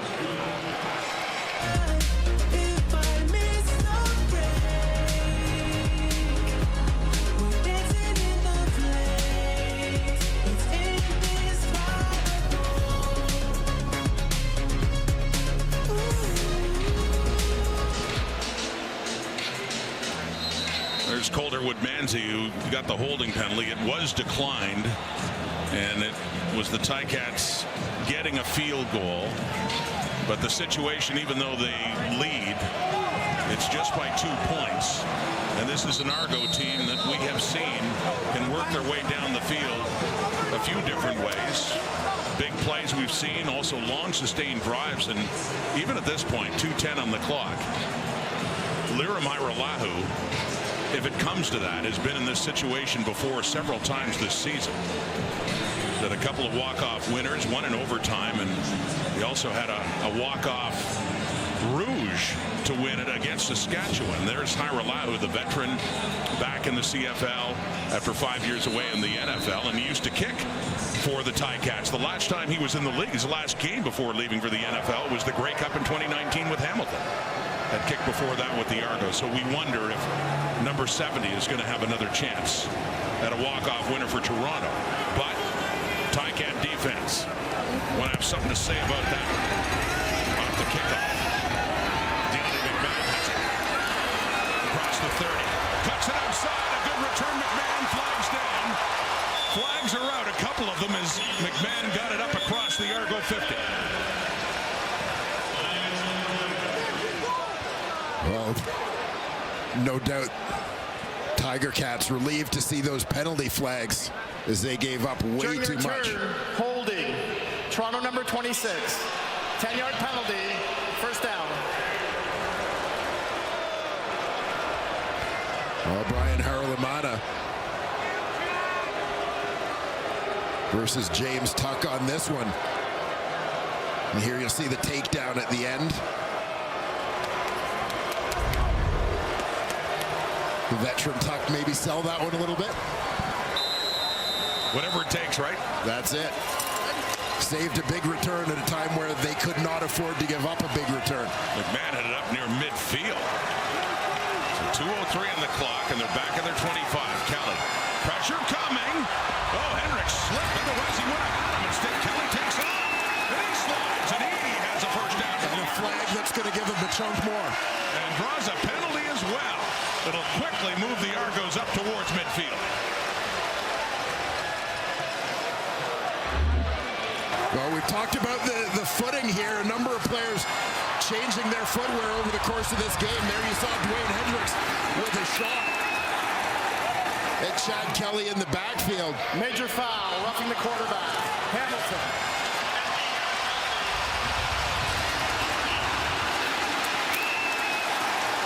Hamilton, number 43. Carthel Flowers Lloyd, 43, is the one that gets the penalty. And puts them all the way up to their 51. Still plenty of time. 1:53. Just need to get in field goal range. And it's caught inside the 50. That's coaxing with it down to around the Hamilton 45. And a first down, Toronto. Well, Liram Hajrullahu comes in to this game perfect from 50 plus. 2 for 2. His season long is 51. Career long is 56. So they're already in range, theoretically, but no doubt would like to up their odds and milk some time off the clock here as well. Still plenty of time. 1:46. See how the Argos handle this. Just about in field goal range now. That's high. And that's intended for Richie Sindani as it falls incomplete. Dangerous one there with the tipped ball. It goes a little bit high off the fingertips of Sindani.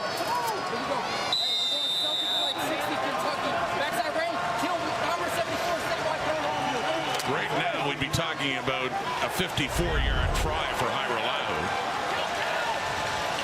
The Hamilton 47. 2nd and 10. Big down. Kelly left. Coaxing out of bounds. And another first down. And they are definitely in, at the very least, field goal range to win it. Yeah, huge completion there. Kelly to Coxey. We've discussed and seen the chemistry between these two guys over the last couple of years. Nice route there from Coxey with a little quick swim to come back to that football. They'll keep working it down, keep taking time off the clock, and they go to the ground. He slips. Very slick surface, as we've seen several players slip, but it's enough for another first down on the ground as they approach the Ticat 20. Yeah, nice little misdirection type play there with Kelly following through on the run fake. Excuse me, the pass fake. Injured Tiger Cat. Back at the line of scrimmage. That's Trevon Mason, who is down. Coming up, part 2 of our Friday night doubleheader in Calgary. Stampeders and Saskatchewan Roughriders. Just another huge game. Timer reset the clock to 1:30. A lot of players slipping. Let's get an update now from Matthew. Yeah, all game. If you're looking at this field, Rod, it is very chewed up. Toronto FC played on here 2 nights ago, and both teams have been switching footwear all night, and maybe crucially with Liram Hajrullahu getting closer to a very, very big kick. The Toronto Argonauts equipment staff just cleaned the dirt and all the grass out of his plant leg on his left foot, guys. Very important in this situation, especially, Matthew, for Hajrullahu as he looks on. But, yeah, we've talked about it all night, how slick it's been. Yeah, we've seen a number of guys go down, and even watching the sidelines. As mentioned, a number of players changing footwear over the course of this ball game.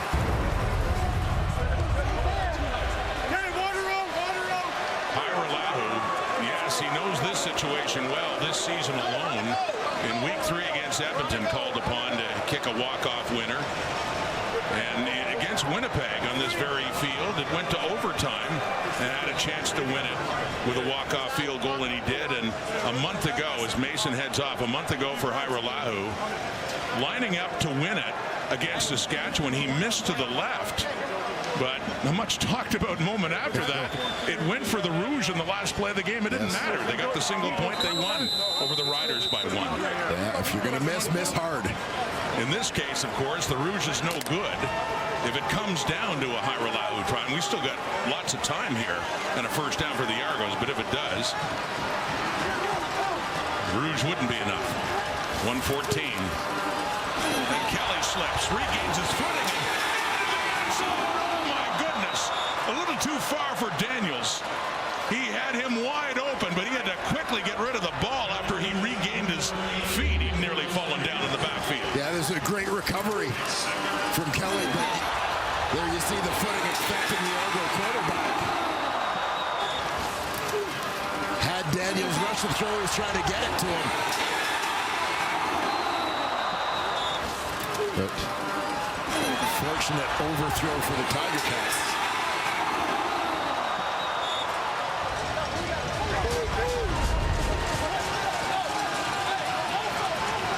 Second and 10, Hamilton 22, 1:07 on the clock. Kelly unloads in the end zone again. The receiver falls and a flag comes out. Mackay Polk and the Ticats are livid. Sunderland, Richard Leonard.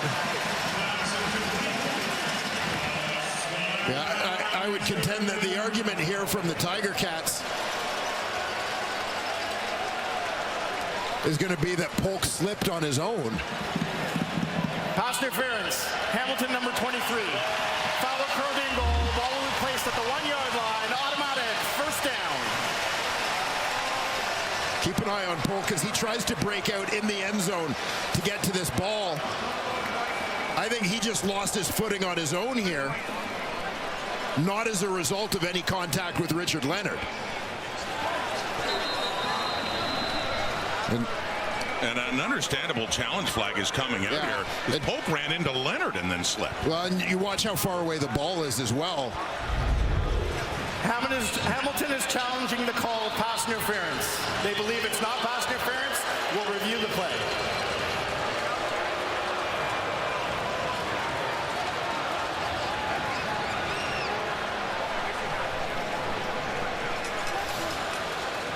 Scott Milanovic currently well down the field talking to some of his defensive players. Let's have another look at this. It was Dave Foxcroft, by the way, in the command center. Kelly for Polk.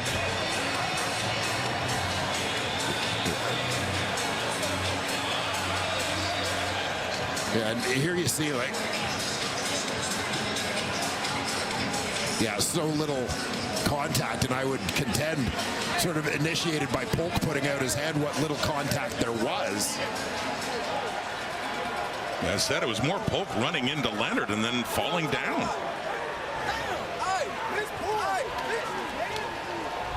So challenged by Scott Milanovic, still precarious for the Ticats with the Argos in field goal position. Here's the decision from the command center. After review by the command center, there is no defensive pass interference. The third down.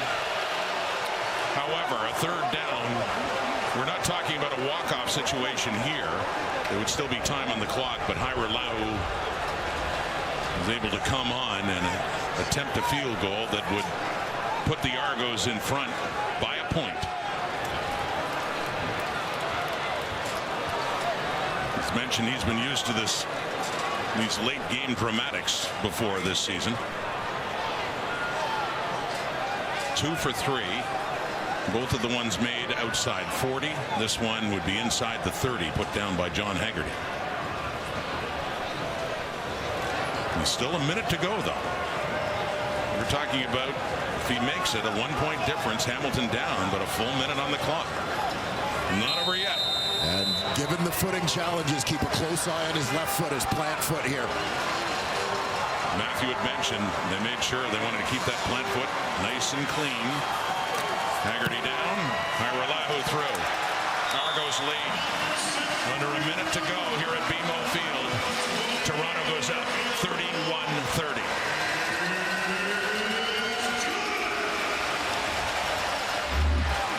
A smooth special teams operation there. The Toronto Argonauts, Adam Guillemette, long snapper. To John Haggerty, the holder. Liram Hajrullahu strokes it through. One of many clutch kicks, shorter yardage than it is, but for Hajrullahu, with all these late game situations he's been thrown into. Started his career with the Winnipeg Blue Bombers before moving on to Hamilton and back in the CFL.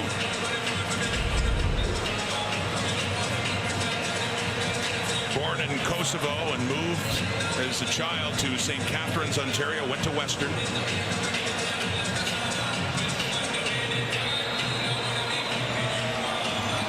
So we look ahead now to Mark Leggio, who, by the way, also started his career with Winnipeg and played collegiately at Western.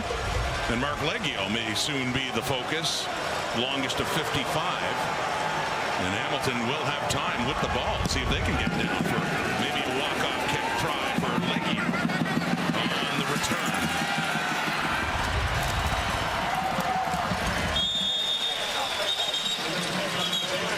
Critical moment now for the Hamilton Tiger Cats, who are all but eliminated in the Eastern playoffs.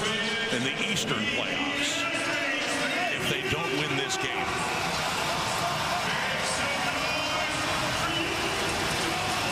Well, veteran Bo Levi Mitchell, 22 career game-winning drives. Mark Leggio hit a clutch field goal from 50-plus on Labor Day to secure the win for the Hamilton Tiger Cats. Cats hoping for a little deja vu here.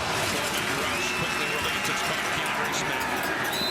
Royce Metier takes him down just across the 40s. They quickly get up to the ball again. There's Leggio.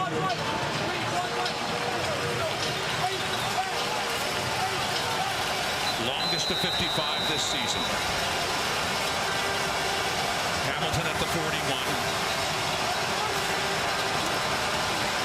Mitchell quickly again and caught. That's Dunbar. Up close to the 50 and a first down.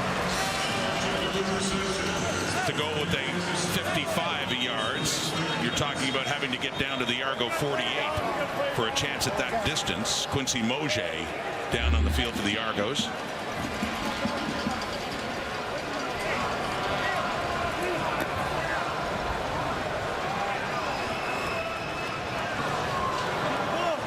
With 32 seconds on the clock.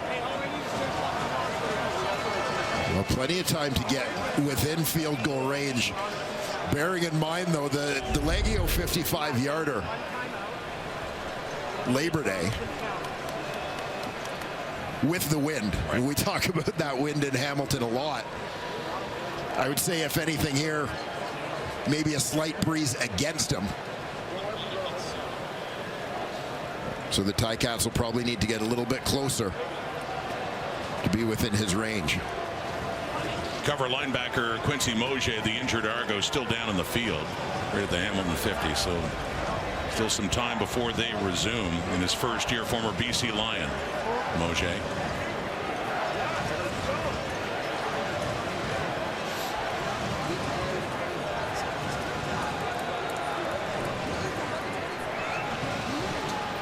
As mentioned, in terms of what's at stake, actually, let's take another look at what happened here. Yeah, they're looking at Mosier's left leg here, and just looked like as he comes in on the tackle, you see that left leg, that knee hyperextended.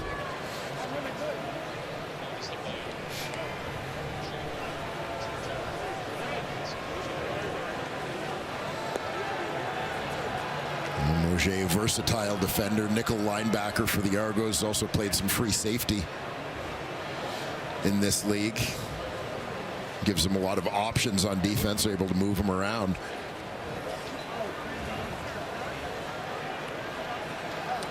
A reminder, the Riders and Stampeders at McMahon in Calgary are on TSN 3, and we will head there right after this game, part 2 of the Friday night doubleheader. But again, regarding what's at stake for Hamilton, if the Ticats don't win this game, the Argos would go up by 8 points with 4 games to go. And that means if Hamilton was to make the playoffs in the East, they would have to win the remaining 4, and they need the Argos to lose the remaining 4. That's how daunting it would be if they don't come back here. 32 seconds to go. East Division standings, and that's with Montreal playing at Ottawa tomorrow. Red Blacks coming off a loss in Hamilton last week. Montreal a tie in Calgary, so good to see Quincy Moget is walking off the field. The injured Argo linebacker throws the helmet down in frustration. This game isn't over yet. Half minute to go. Hamilton trying to drive close enough for a Mark Leggio field goal. Quickly again and caught in midfield is Bridges. Shamar Bridges has it. It'll be a 2nd and 5. Timeout, Hamilton. Timeout, Ticats. 23 seconds to go. The Ticats have seen about 10-12 seconds come off the clock on each of their last couple of plays. They need to operate a little bit more quickly here, as they're probably going to need a couple. Toronto's not going to let anything over their heads. At least I'm sure that's the message. There's got to be a couple quick hitters here for the Hamilton Tiger-Cats to try and set up a long field goal attempt for Leggio. They said they would probably need about 7 yards to match the longest successful try by Leggio this season at 55. Of course, wanted to get a little closer than that. And reaching back for it, nearly able to hold it down, but no. It's Bridges again, the intended target. It's a 3rd down coming up. Yeah, this whole drive, they've kind of relied on those slants, Bridges, and Dunbar, with others clearing out in front of them to try and push coverage off a little bit. That one just off the mark, but it does momentarily get the clock stopped. Just inside the 55. 3rd and 4, this is it. Could be it for Hamilton. First down, under 15, James Butler out of bounds with 13 seconds to go. And the bottom line is, it would be a very long field goal try, but with it at the 46, Leggio's hit them that far before. A good play call, nice execution there for the Tiger-Cats. The free releasing back to the flat. Coverage dropped off deep to that side. Time to work it a little bit closer. Mitchell, at the 40. A little bit more for Bridges. 9 seconds on the clock. And with a 2nd down, they would have time to work it a little bit closer yet. But no. See Constantinu coming on. And he is the punter. Yeah, Leggio's out there. And there's Leggio late to come out. And remember, too, and less relevant here because of the distance, even on a missed field goal, the Argos would have to get it out of the end zone or else Hamilton could tie the game. But we're talking a long try here. But 47 yards. Mark Leggio.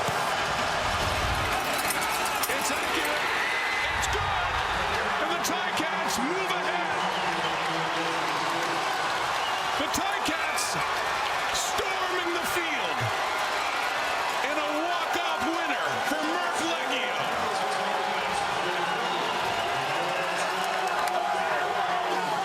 A clutch kick for Mark Leggio. A clutch drive put together by Bo Mitchell. Complete a great back and forth East Division playoff battle. The Ticats on a walk-off winner sweep the season series against Toronto, but more importantly, they stay alive in that Eastern race to get to within 4 points of the Argos, still with 4 games to go. 3rd straight victory for the Hamilton Tiger-Cats and Bo Levi Mitchell. On this slick surface and a long catch.